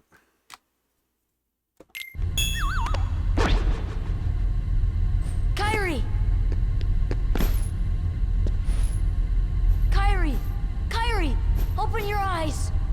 It's no use. That girl has lost her heart. She cannot wake up. What? You're not Riku? The keyhole cannot be completed, so long as the last Princess of Heart still sleeps. The princess? Kyrie's a princess? Yes. And without her power, the keyhole will remain incomplete. It is time she awakened. Whoever you are, let Riku go! Give him back his heart! But first, you must give the princess back her heart.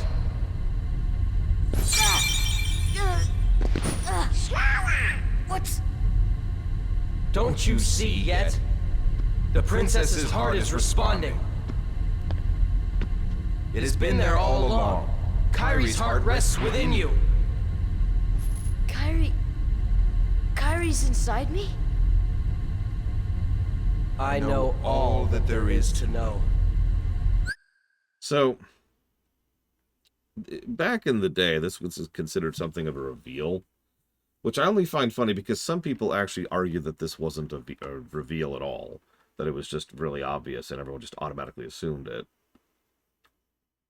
I sometimes wonder how much of that is just cultural osmosis and how much of that is just expectations from fiction. But either way, the game intended this to be a reveal clearly. Because the whole game we've been searching for the leader of the people, the Final Fantasy people, who was studying the Heartless and the Darkness in order to try and figure out what the hell was going on and try to fix the worlds. Tell me, who are you? It is I, Ansem, the Seeker of Darkness.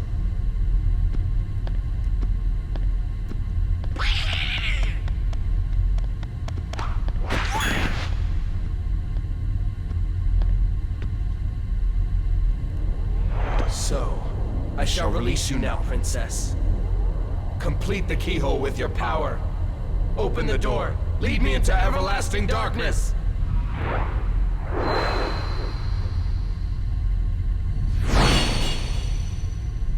Sora!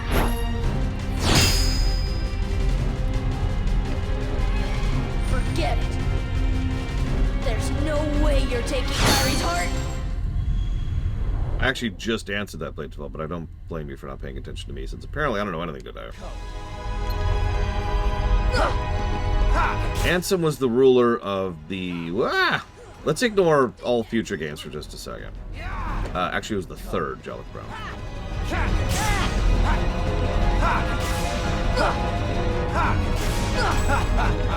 Oh, I forgot to change my abilities. Whatever. Show me your power! You're nothing. He was the ruler of the Final Fantasy People's World, aka the world we're currently in. Show me your power! And he was actually called Ansem the Wise. And yeah, he was this big sage who disappeared as he was trying to figure out what the hell was going on with the hearts and the darkness and the worlds disappearing. We've been getting his reports the entire game. Show me your power. You're nothing.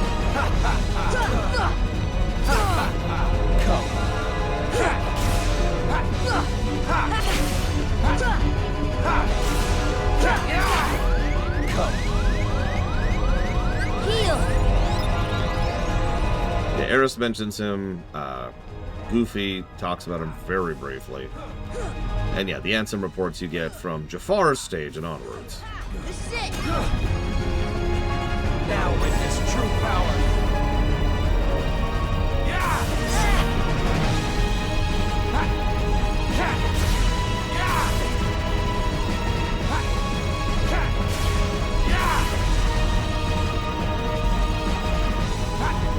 Here it comes. Alright, sorry, Goofy talks about Ansem? Now witness true power. This is it!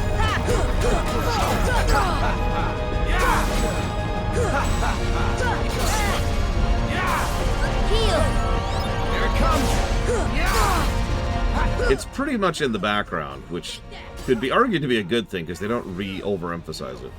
I also haven't read any of the Ansem reports out loud as we've been getting them. Now witness true power. No, ZXC, it pure retcon. I've done my own deep dive on this a while ago for the lore run, and most of the overall plot was not actually designed at all. You're finished. Is that it? Like Kingdom Hearts 1, if Kingdom Hearts 1 was the only game of the series, it would have been considered a complete story, put it that way. Now, something that people like to do is what I call bricklaying, where they just kind of leave a couple of things just in case they want to come back to it at some point. No, I mean, I didn't pull them up at all, and that is just my fault. I have no excuse for that. I meant to do it as we went. You're finished. Give up yet? Is that it? This is it! Welcome, Oblivion! Yes, Kairi flies into Sora. There it is. It's over. In the intro.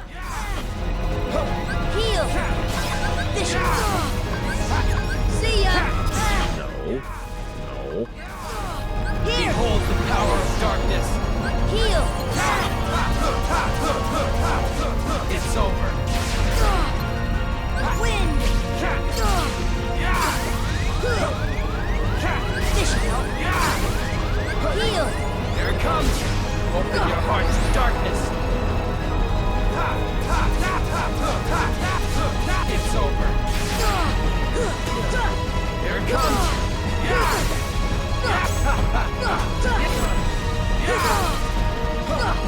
Here it comes. Heal! Open your heart to darkness. By the way, this is an invuln attack. Surrender. He can't be hit while he's doing that. I'm just bored at this point. Jesus. Open your heart to darkness. Oh my god, come on. It's over.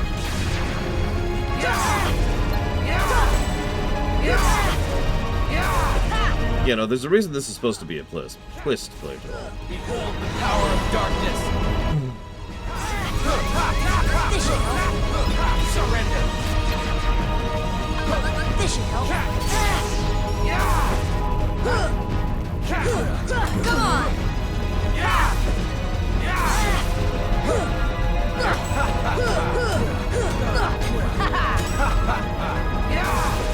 Behold the power of darkness.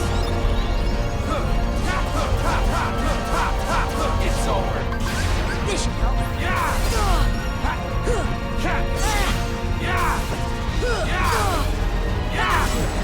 Behold the power of darkness. Yeah, this is kind of... I don't think I've seen this before. It's over.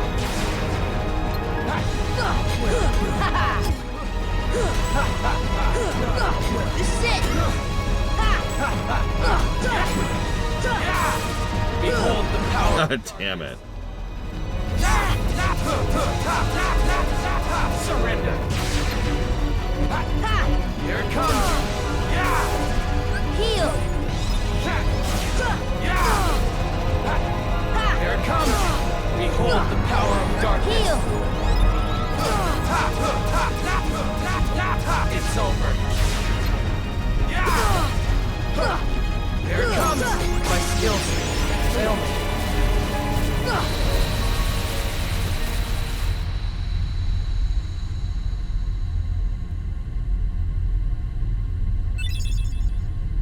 Ragnarok, which I don't like as much as Ars Arcanum, but it's still useful. Also, first try. The keyhole! Nothing's different about it whatsoever. Yuck.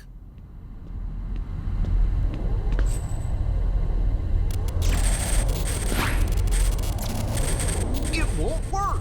The keyhole's not finished yet! What can we do? Maybe we gotta go wake Kyrie up. I think you're right. If we That's could true, free Monobreath. Heart. But how? And of course, Ansem left his Keyblade just sitting there. Don't tell me that was an accident. People's hearts. I wonder. Sora? I like this scene.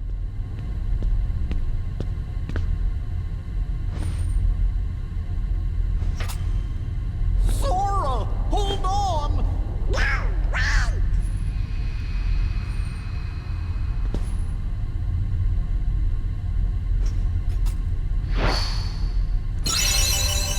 Smile.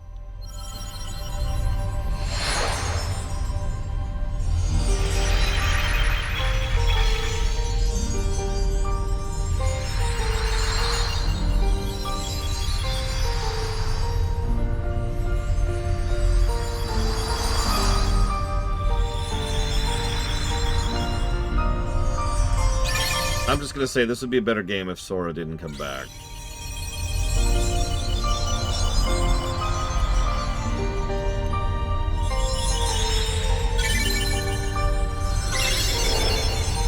I also love the fact that Kyrie manages to wake up. Keep in mind, she's been cognizant, aware, while she's been in him, so she knows what's happening. So she managed to get up just in time for him to go away.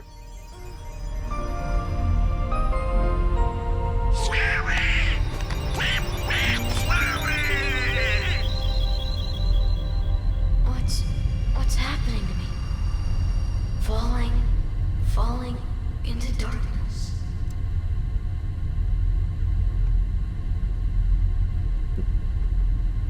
Who's Nabine? Sora? Are you really? No, he can't be. I won't let him go! I'm sorry, am I the only one who thinks this would be really cool if we played as Kyrie the rest of the game? And she just inherited all his skills because her heart was in him the whole time. So she learned all the levels and abilities he did because she was there the whole journey.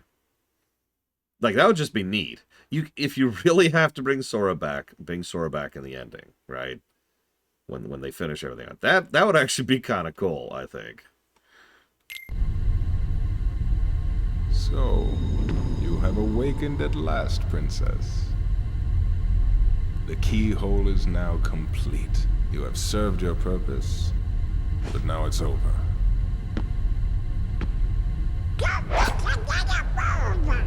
Do you think we can stop him all by ourselves?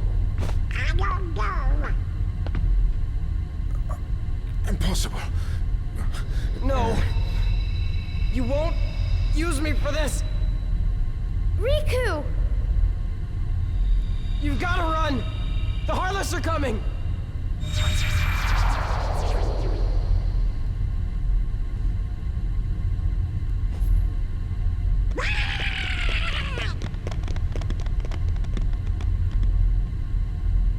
Apparently you can't really have a fourth party member, so...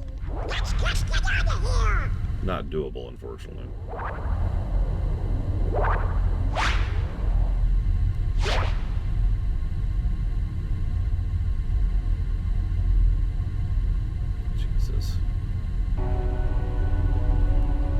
gotta run. A couple of Heartless are coming.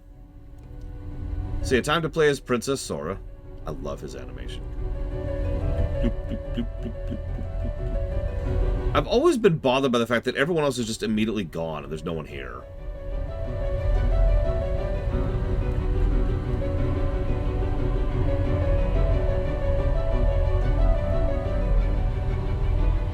Yeah, no, of course we're the most pathetic, measly little Heartless we possibly could be.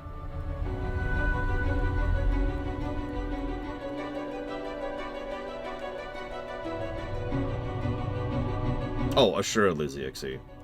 Remember that immediately after this, they talk about this gigantic wave of Heartless, which is also the in-lore explanation for why there's, oh, I can't say that's right. For why there's the new higher level enemies everywhere.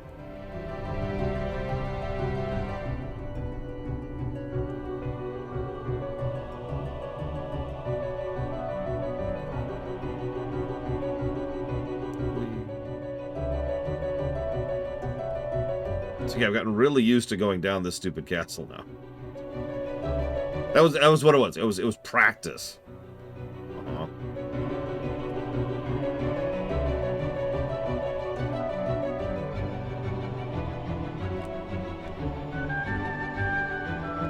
Nope, no attacks. We can jump and there's nothing here. This is a section that really could use an overhaul, because this would be really cool if done in a modern engine with modern everything.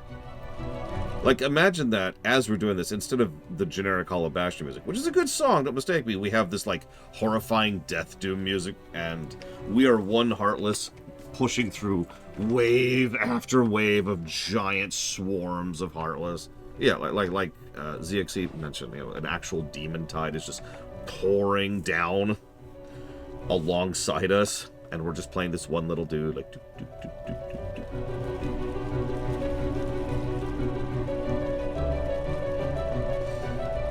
Oh no, the Heartless is after us. So I hope you enjoyed that 3-minute retirement. Because it's already done.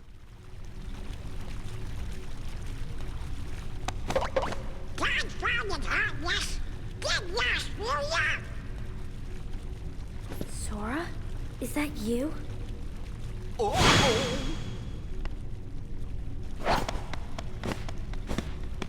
This time I'll protect you. By immediately cowering. Sora! Irene!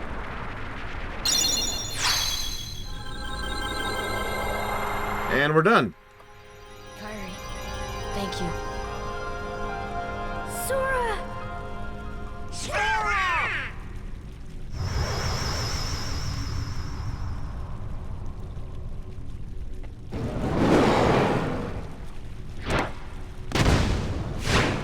Go now! Come with us. I told you before, I'm not leaving without Belle. Okay. Now go! The Heartless are coming. All right. Let's get out of here.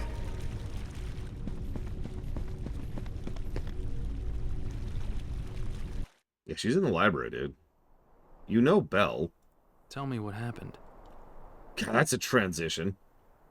We're just over. God, whiplash. Yeah.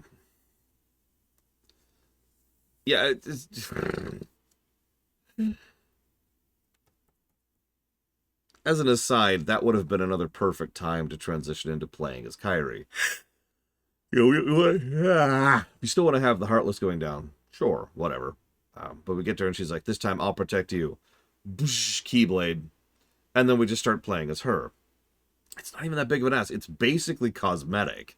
At least for this sequence. But I don't know. I'm gonna let it go. I'm gonna let it go. So the darkness is flowing out of that keyhole. Yeah. Yeah, could you tell? There are more and more Heartless everywhere. The only way to stop them is... Seal the keyhole, right? Maybe, but no one knows what will happen once it's sealed. Well, we can't just stay here. We have to do something. I've got a friend back there. That's right. You have one more friend to worry about. Riku's Keyblade must have been born of the captive princess's hearts. Just like that keyhole you saw. This is what we call a Dumbledore section. Of course, without Kyrie's heart, explain. it remained incomplete. Once that Keyblade was destroyed, the princess's hearts should have been freed. Don't worry, Sora. If anyone can save your friend, you can. No, that was my point. Did I not say that out loud? That was my absolute point, was that logically, even within the rules of the universe as already established, no headcanon necessary, Kyrie should have all of our skill set at this point in time.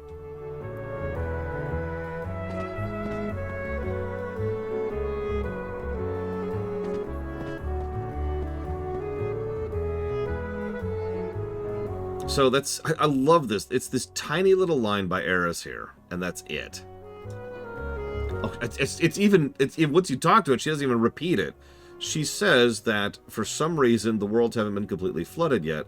It's almost as if something is holding back the darkness. And once you get to Hollow Bastion, the next time we go there, we will talk to one of the princesses, I forget which, where they admit that the princesses are specifically holding back the flood. In other words, what's flooding the worlds right now is the held back darkness. Because otherwise we should have just lost right here. Like it should be over.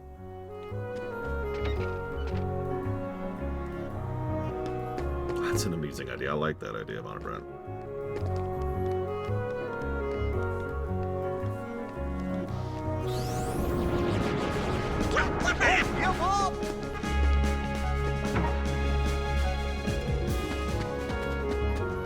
That would be funny, right?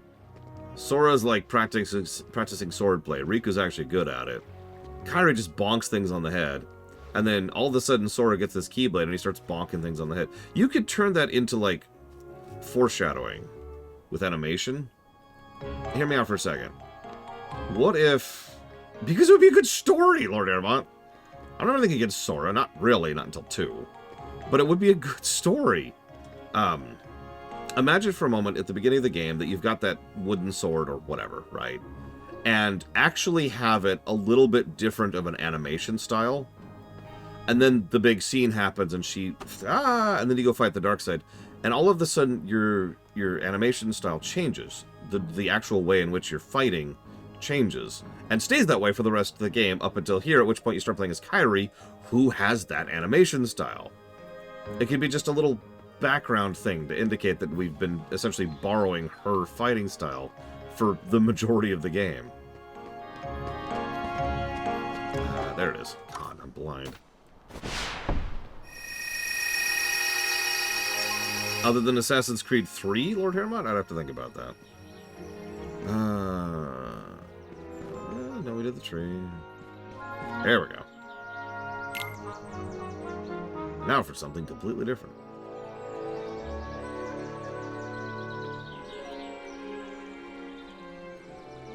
Well, admittedly, I'm borrowing a little bit from Final Fantasy. Kyrie's the mage, right? She's probably the white mage, which means she uses a club.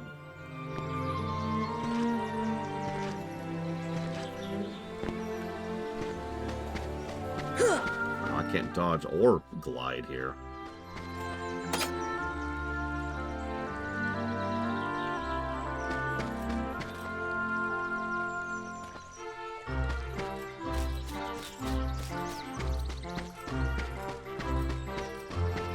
Exactly, Federation Builder. Like, I'm not trying to sound it as an insult, quite the contrary. I think that'd be cool. And it would fit for, you know, what she is and where she's going with it.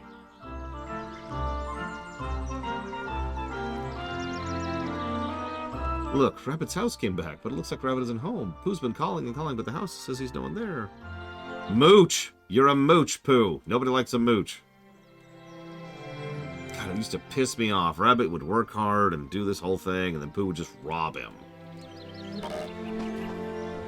Yeah, I know, it's a dumb thing to get upset about, but I did used to get upset about this.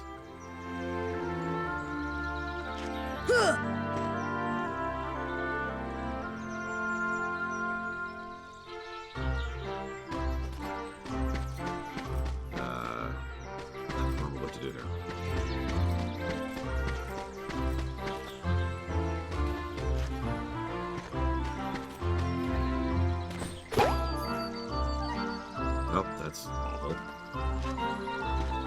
Refried beans in grilled cheese.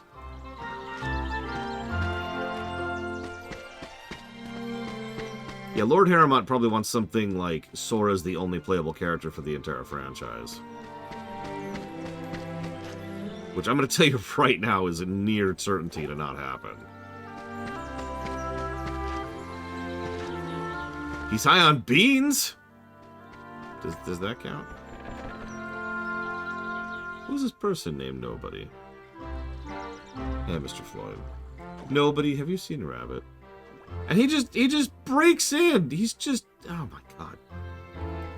Pooh, you're a terrible friend. Hello, Rabbit. Ooh, what a pleasant surprise. Nice to see you too, Piglet, and who are you?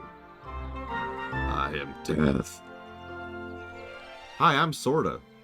I mean, Sora. Sorry. I'm all out of honey at the moment. Please stop robbing me of honey. Actually, no, I don't, Mr. Floyd. I have no idea what I'm going to play. Do you smell honey? No, there's no honey here, Pooh. Stop robbing your friend who works hard to provide food.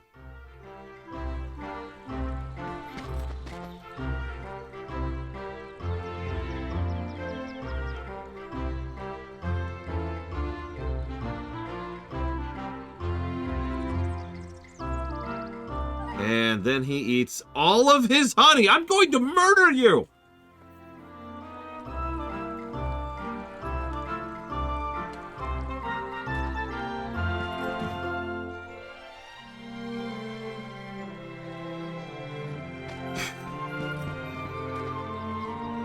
Out of honey again. Yeah, it's almost like your mooch friend just robbed you of everything.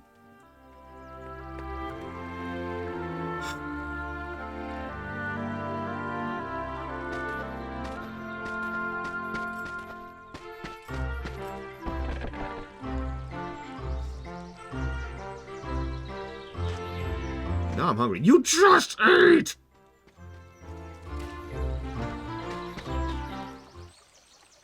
What? You okay, Piglet? Besides, we all know I would be Eeyore, not Rabbit. All this because he can't stop liking honey so much. If he doesn't slim down, my house will be plugged up forever. Oh no, he's stuck. I came through this hole, so it must have shrunk.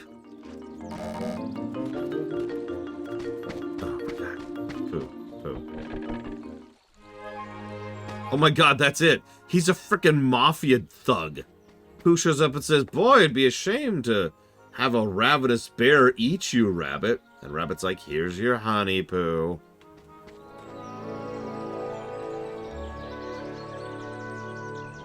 When it's lunchtime, can you bring me a honey jar? No. Pooh doesn't slim down. My house will stay plugged up forever. If only there was something we could do. A bit of carrot top juice will do the trick. Yes, that's right. Carrots will trim you of your fat. They're notorious for that capacity. Tigger. God, why is everyone the dick to Rabbit? Hey there! Name's Tigger! T-I-double-G-R. That spells Tigger. Well now, I don't think I've ever seen you before. Hello, Tigger. You've just bounced my new friend, Sora. Hey, Pooh. Say, you're looking mighty uncomfy today. Is that some new exercise? Why, bouncing around is a lot more fun. Well, why do you bounce around so much, Tigger? Why? 'Cause bouncing's what Tiggers do best. Speaking of which, my bouncing spot has gone and disappeared. So for now, this will be my new bouncing ground.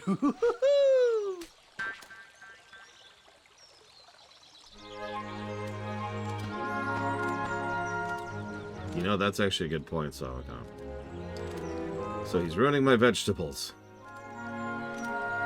Okay, I understand that rabbit's supposed to be, like, what is it?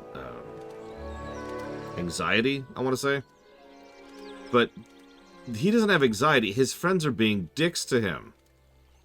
Like, I want you to imagine that I go to something... What's something you care about, right? Maybe you have dolls, maybe you have CDs or vinyls, and I just start wrecking them. Your friend, as your friend. I'm like, oh...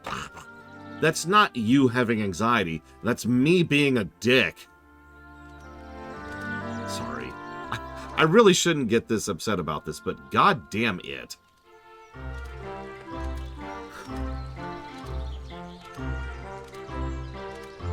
Rule 0. Yeah, there's being a stick in the mud, and then there's this. He's just a victim here. It varies, Von Falkenstein. Sometimes he is a stick in the mud. He's uppity. And sometimes he's not. And like I said, it varies from writer to writer. So don't let Tigger bounce on a carrot twice. Yes, thank you for... Yeah, it's not paranoid if a guy's chasing you with a gun trying to kill you. That's not paranoia.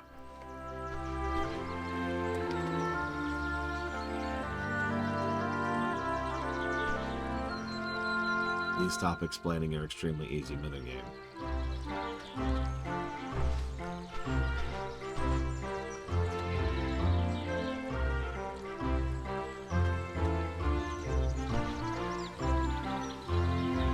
That's funny, Rax, because I was like that as a kid.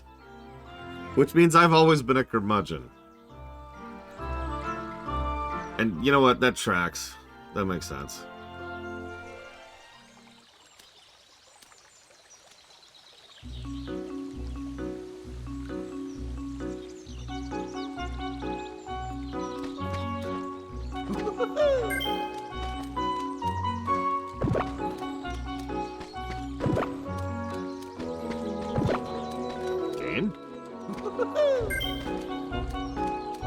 My friends unironically compare me to Eeyore. A lot. Why is the rush command not working? No, I was just boring, Rax.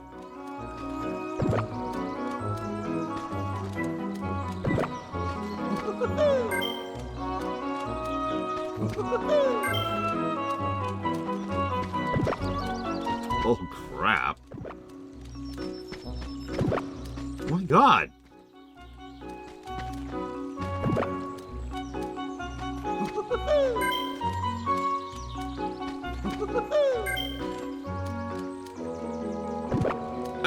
What? It literally rushed to the wrong thing. I mean...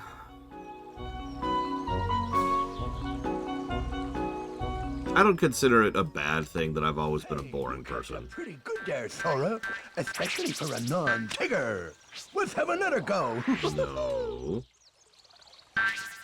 No. Thank God, okay. I don't consider it a bad thing that I've always been a boring stick in the mud. But I also don't like to brag about it. Like, some people are like, oh, yeah, I've always been an immature adult. Yeah, yes. I've always been so old for my age. And I don't really like that kind of personality, and I don't particularly want to be that kind of person.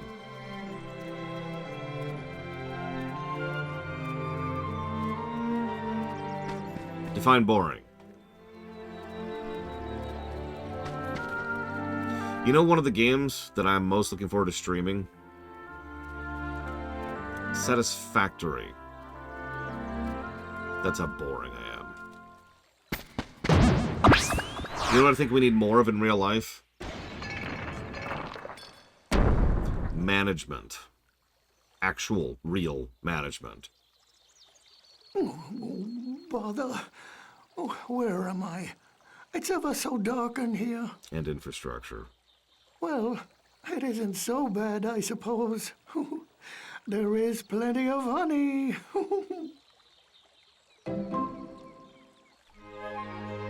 Also empathy.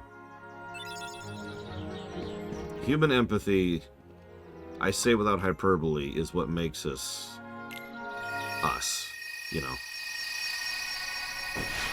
Oh no, that's exactly what everyone thinks, Rex. That's the problem. The word management... Yeah, exactly, Federation. The word management has been tainted by years and years of suits and idiots. Actual management, managing, is a very useful and valuable skill that we honestly do need more of in the world. At every level. Individual, economic, infrastructure, schools, moving.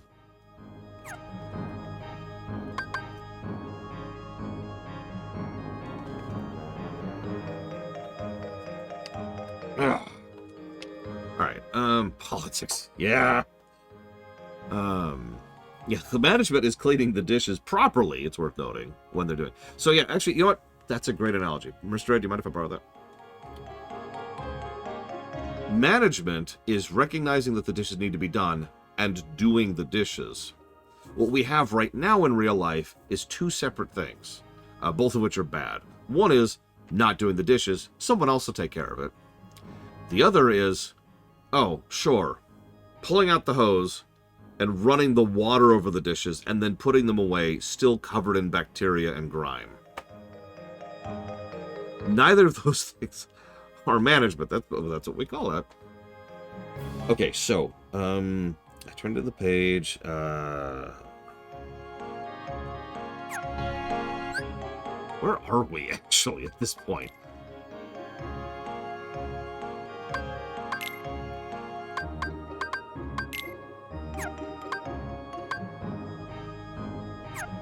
Sid, right, yes, thank you.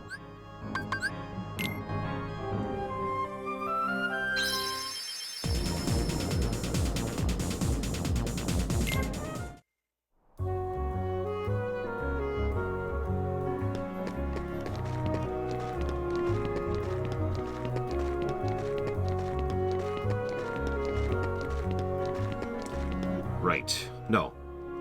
Once again, I have forgotten about the Ansem reports. Hang on. Listen, nobody cares about the Ansem reports, okay? Nobody cares about the main plot of Kingdom Hearts 1.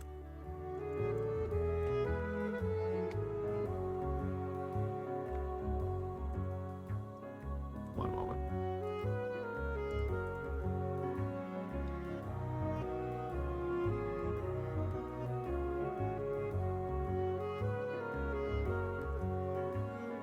Oh, I did too, obviously. Okay, so let's do these in order, shall we?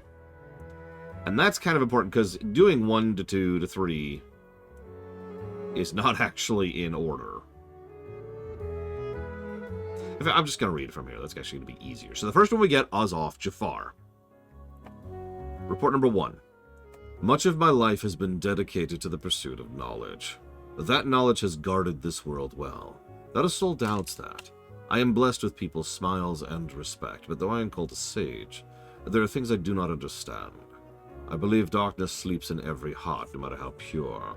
Given the chance, the smallest drop can spread and swallow the heart. I've witnessed it many times. Darkness. Darkness of the heart. How is it born? How does it come to affect us so? As ruler of this world, I must find the answers. I must find them before the world is lost to those taken by darkness. And the next one we get is report number 3, I believe. Double checking my notes here. So, hang on. So, okay, right. The worlds are kind of out of order, but the way we did it, we would have gotten 3 next. So, report number 3. The shadows that crawl beneath the castle. Are they the people who lost their hearts, or incarnations of darkness, or something entirely beyond my imagining? All my knowledge has provided no answer. One thing I'm sure of is they are entirely devoid of emotion. Perhaps further study will unlock the mysteries of the heart. Fortunately, there's no shortage of test samples. They are multiplying underground even as I write this report. They still need a name, those who lack hearts. I will call them heartless, because they are a heart. Wait. So the next one we get is from Oogie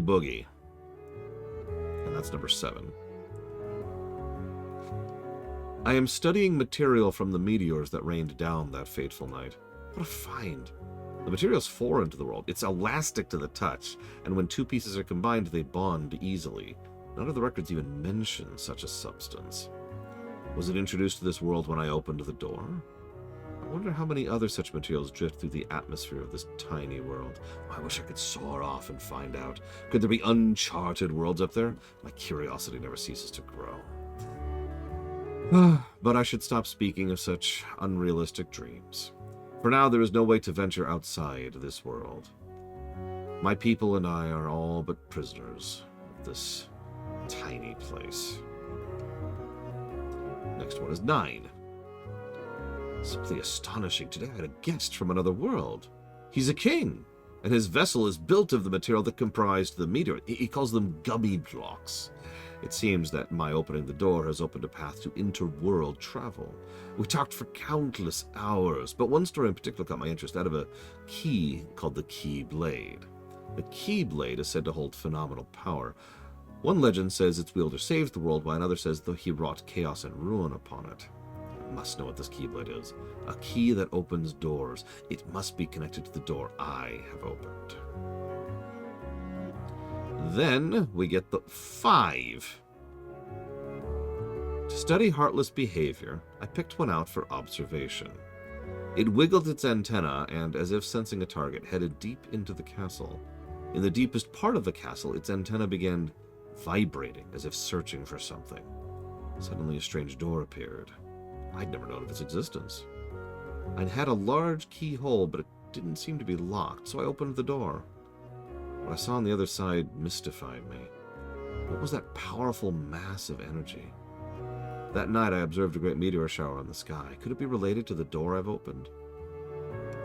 So those are the reports we get prior to becoming aware of the fact that Ansem is actually a bad guy.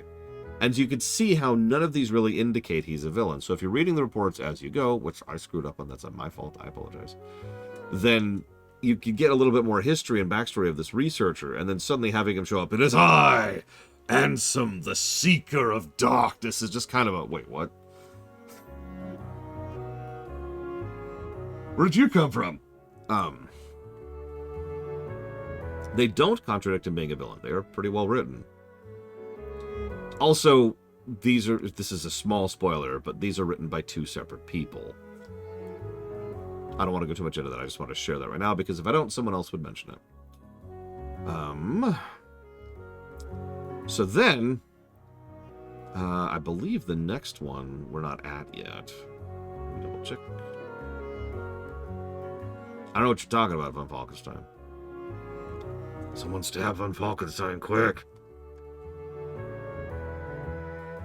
Yeah, we've got Hollow Bastion 2, where we get 3. And then we've got the Hades Cup, which we don't even have access to yet, do we? And, sorry, there's 4 from Sealing Hollow Bastion, my bad.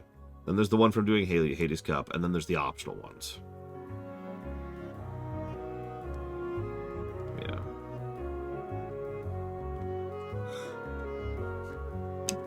Yeah, okay, that's right, that's right. I am the correct. For once.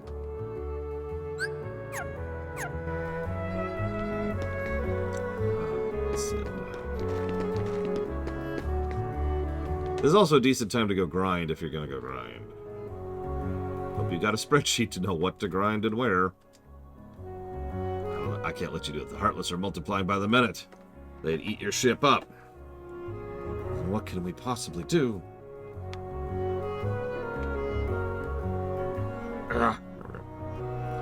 Go around them instead of through.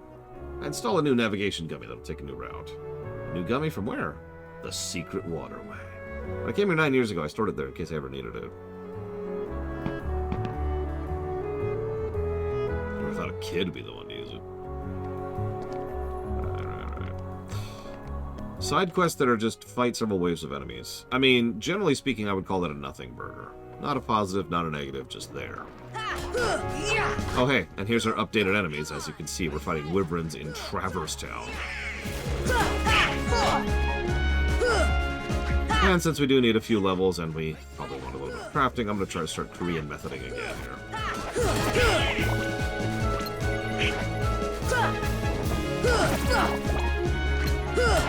Come on! Always irritated me how long it takes to get Oblivion, too. Yeah, I know, but come on. I want my sword. There's our second Lucky Strike.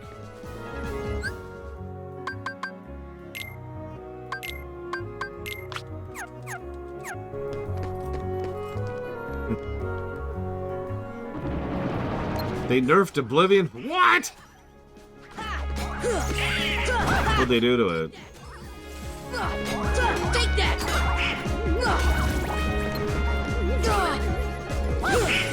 Force!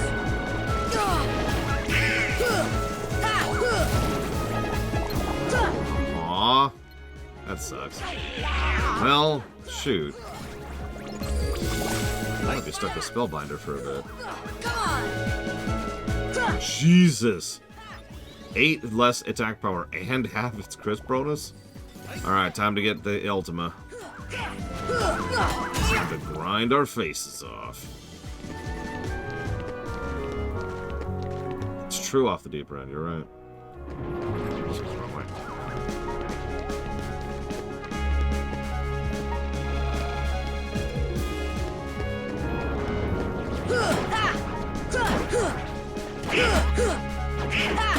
Did you? Oh my god.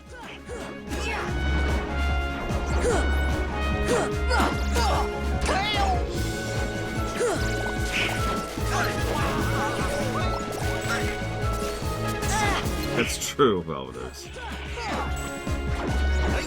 And even before the final mix things, we would get international releases.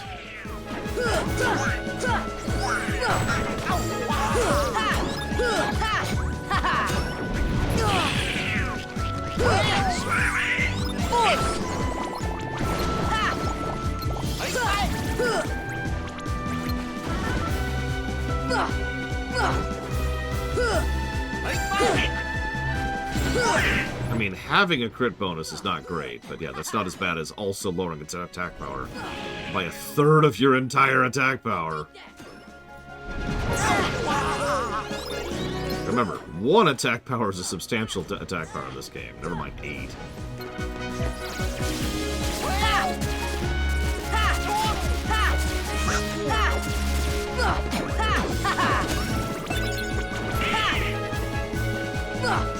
Yeah, where do we get the new Keyblades? Asking for a friend. Wait, that's a lie. I'm not my own friend. This should help.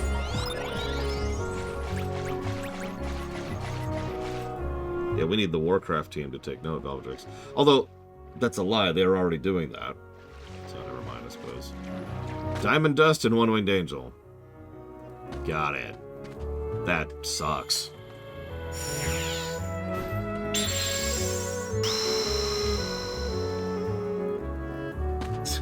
I do too, Mr. Red.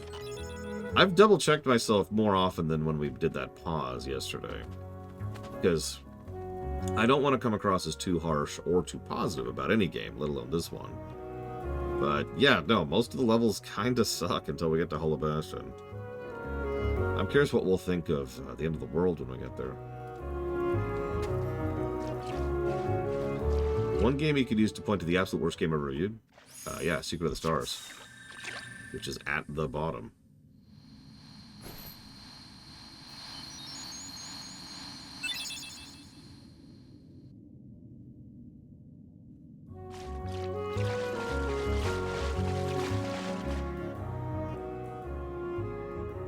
Let's go back and join the others. We should rest up. Okay. Now that you're the main character. Sorry, Lord Harmont, you said something I wanted to respond to. At the end of the tunnel. Oh. Your grandma's story, right? That's right. We were together. You know what's funny? I looked everywhere for you, but you were with me all along. Finally, we're together, Kairi. But we never weren't. It's time to get Riku back. You think it'll ever be the same again between us? Riku's lost his... When I turned into a Heartless, you saved me, remember?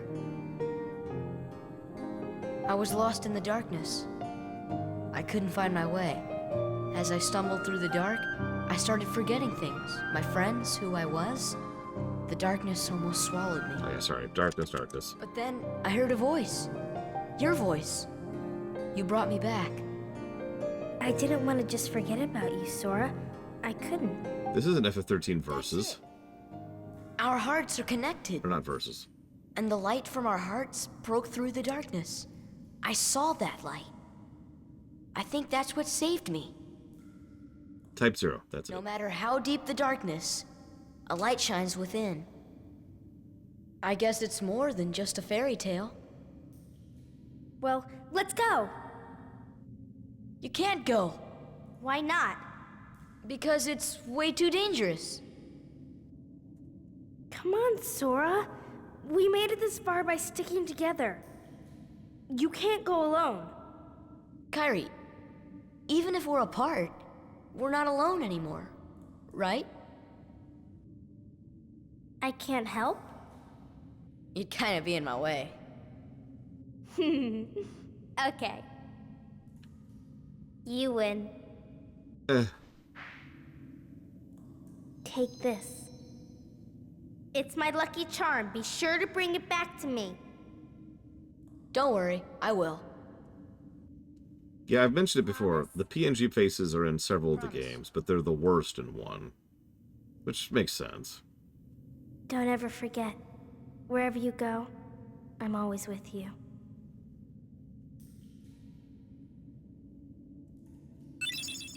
That quote is interesting considering Kingdom Hearts 4.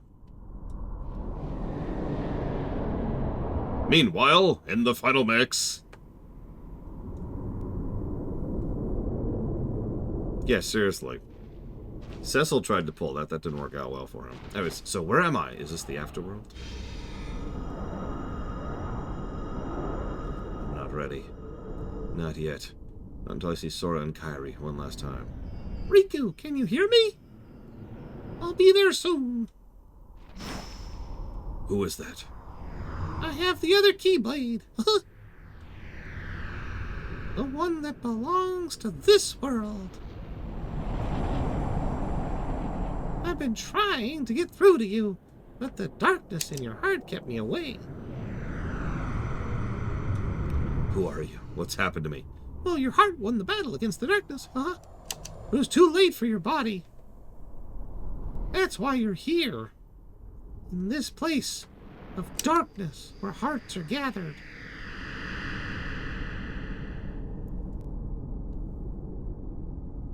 So what do I do? The door of darkness will open soon, but it's a door we can't enter. It has to be closed from both sides. To do this, you need 2 keys and 2 hearts. Don't ask questions, it's just a rule. Maybe you're here for the same reason I am. Maybe it was fate.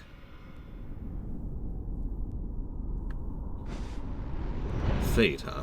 You seem to know everything, don't you? Tell me. Sora and Kairi okay? Don't you feel the echoes of their hearts? You already know the answer. Look inside this terrifying visage! Okay.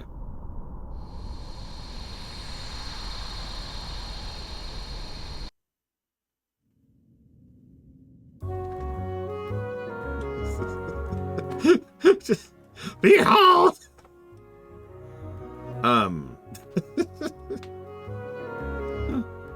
So, and yeah, we have just officially hit the point where Riku has started being a good character. He honestly never will be a bad character from this point onward, from memory. We'll go ahead and put on Oathkeeper. I missed a darkness. No! Alright, so yeah, the idea is that Mickey has been off the entire game. Like, before the game even started, actually. Specifically looking for 2 things in the Realm of Darkness. Remember I mentioned there's 3 realms? He's been in the Realm of Darkness this whole time. First of all, can I just say how badass that actually is? Now, it makes sense. Of course, Mickey's a badass because this is Kingdom Hearts and it's a Disney property. But I've actually always kind of been with it. It makes a weird amount of sense to me that Mickey could just kind of hang, you know? And I think they do a good job with Mickey overall throughout this series. I remember a lot of people back in the day would compare Mickey to Yoda, and for pretty much the same reason, especially his fighting style. I'm kind of with that. But either way, he's been hanging in the realm of darkness, looking for the Keyblade of Darkness, the other Keyblade, and someone else.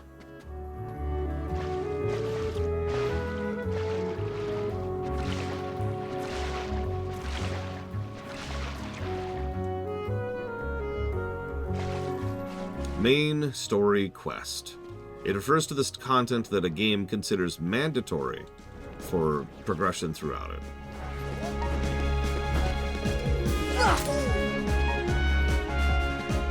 Yeah, I borrowed the term from Final Fantasy XIV because it's easier than saying book quests, which is where the term actually originates over in Lord of the Rings Online. That's an interesting question, Kusanagi. I suppose the obvious answer is yes, especially since I've played the series, entire, and of course I've done a run of it. But it's always surprising to me how little my opinions on specific things, mostly gameplay things, have not changed over the years. Lotro is a fascinating example of a game. Because it's not a good game, no offense.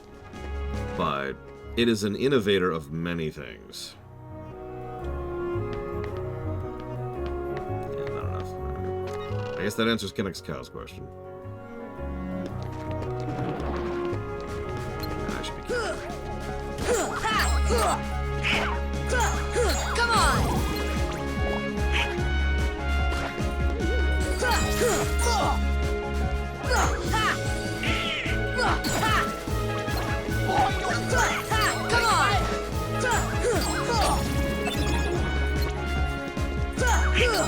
Yeah, like 10 minutes ago you asked if there were any additional Dalmatians we could turn in. Come on!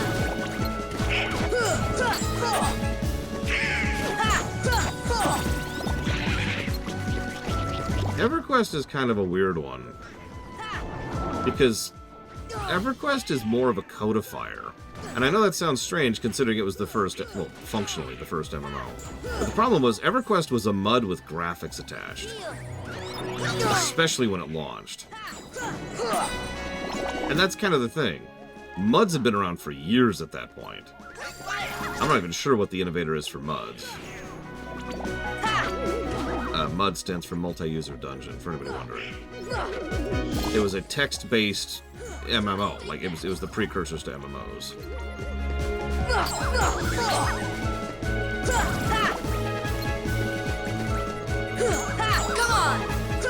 Hi, Koki.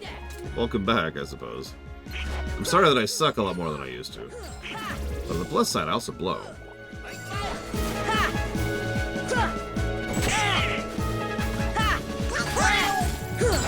Come on! I've been thinking about it. A lot of the music is kind of barely different, mostly just instrumental changes. Hollow Bastion's probably one of the first songs that really sounds different. For the better, I think. This one, though, I don't know. It loses so much of its impact by how softened the instruments are. It's almost soothing at this point. It's not bad, though. Oh, absolutely. That's why I say I think EverQuest is actually more of a codifier than an innovator. They took MUDs, slapped some graphics on them, and said, here it is, boom. And people are like, oh my god, that works? And almost immediately in the wake of that was Ultima Online and Asheron's Call. I forget the exact timing, don't quote me on this. It was the big three, right? It was the big three. They all came out close to each other.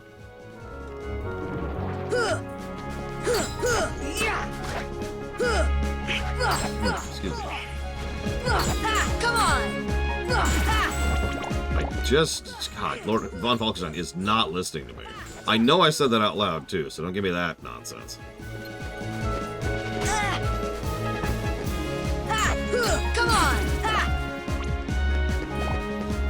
Yeah, I always felt like there was some mandate for Yoko Shimomura to kind of do a specific type of song for the town, or excuse me, the world songs.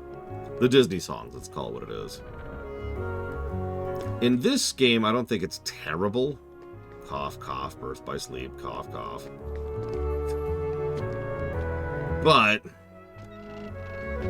yeah, there's a reason I'm not going to give as many music positives to this game as I am to basically every other Kingdom Hearts game.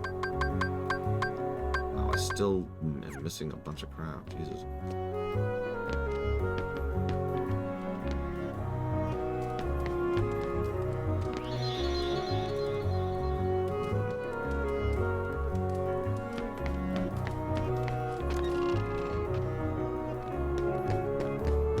Now I have a weird decision to make. I have to decide what we do before we go finish the game.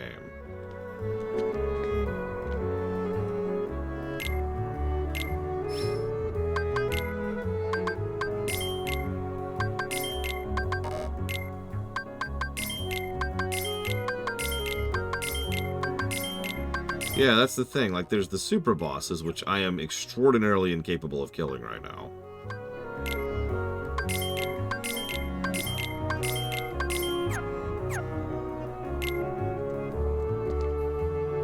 There's the Hades Cup, which is a marathon.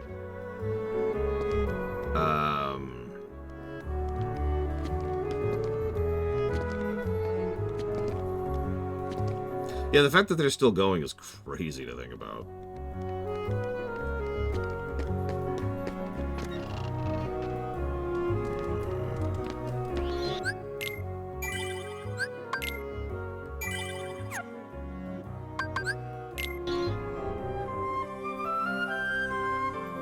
I don't actually know. Let's find out.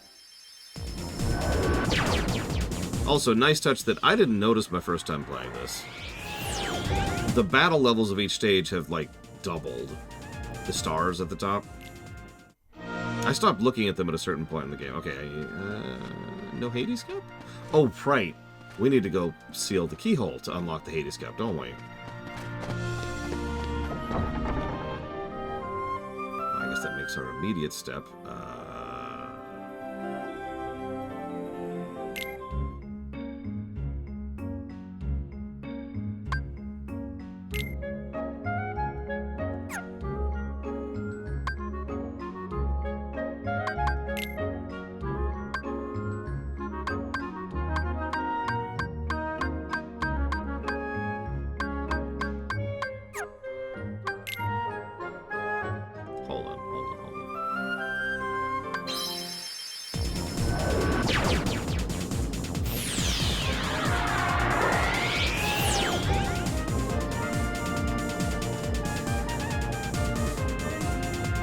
I'm almost positive Kurt Ziza is after we seal the keyhole. And I would imagine Phantom is as well. You're right, though. We could check Phantom we could check both extremely quickly. So, KOTOR 1 is a game that I enjoy for what it is, but is not a game that would score very well. KOTOR 2 is a little bit better, even in gameplay. But it also has some very, very, very severe issues.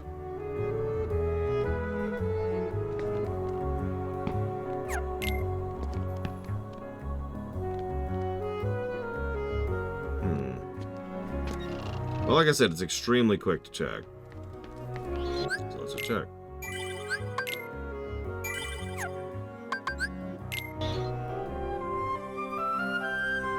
Oh, yeah, that's great.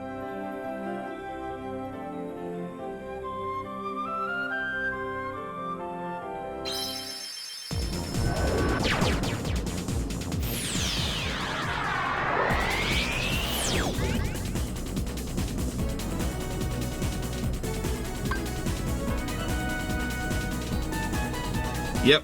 No, that pretty much guarantees that Phantom's there, because we can't warp straight to where Phantom would be. And...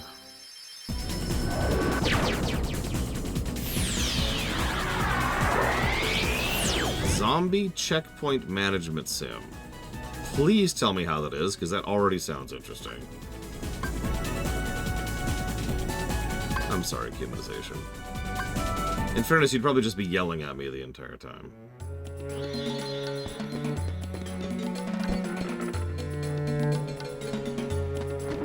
Oh, that's right. Aladdin's house has the... Yeah. Over here.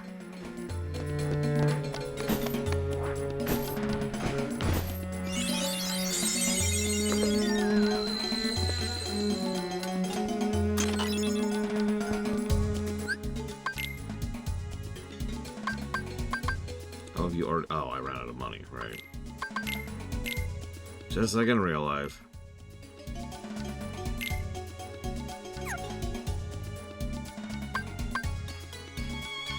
I mean, the good news is the story positives are going to start stacking up a bit. I'm not sure about gameplay, but most of the good story stuff is from this point onward. We're officially over the hump.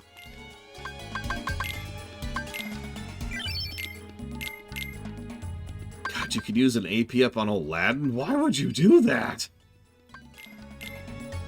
It's the Dragon Quest problem. Why would you use item AP ups on anyone other than Zora?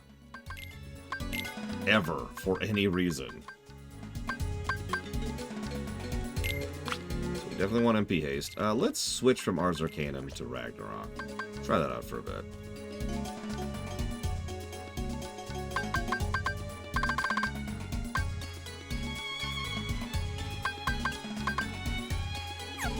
Ditch me.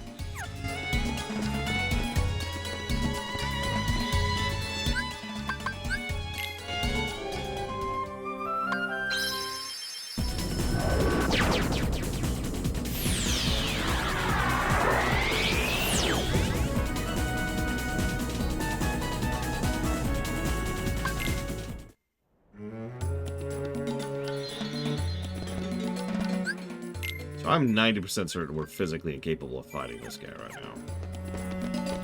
But... you can max out Robo's speed. He is the slowest person in the game, so it takes you either the trick or a second playthrough to manage it. But you can do it. So, is this Kurtziza?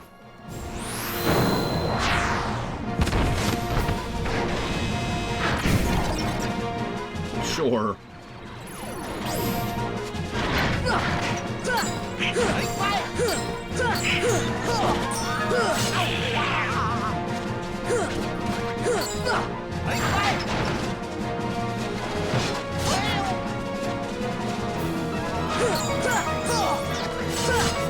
Yeah, we're level 40 something.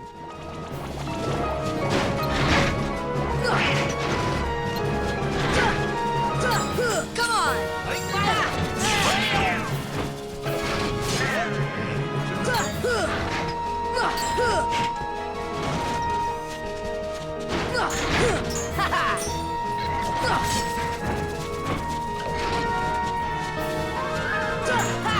This is it!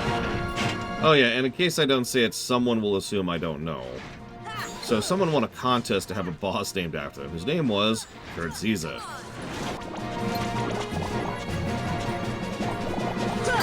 Come on! And here we are. Come on! Come on! I'm just scratching the pain here.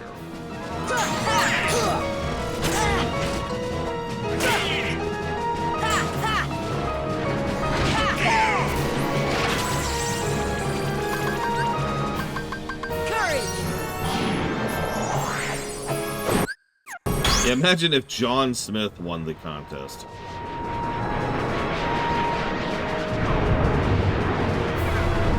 Who's this? John Smith! What? Gotcha!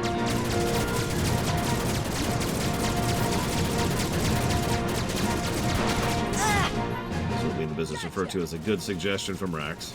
Unlike all his other suggestions, obviously, which are just terrible. Gotcha!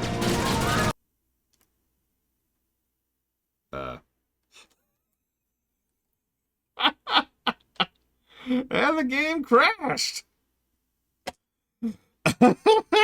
Straight thrashed.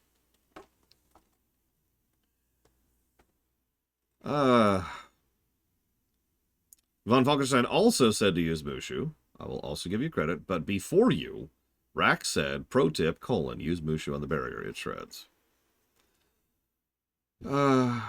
Rex, why do you hate me? Well, it's lunchtime anyways, so whatever. I'll be back.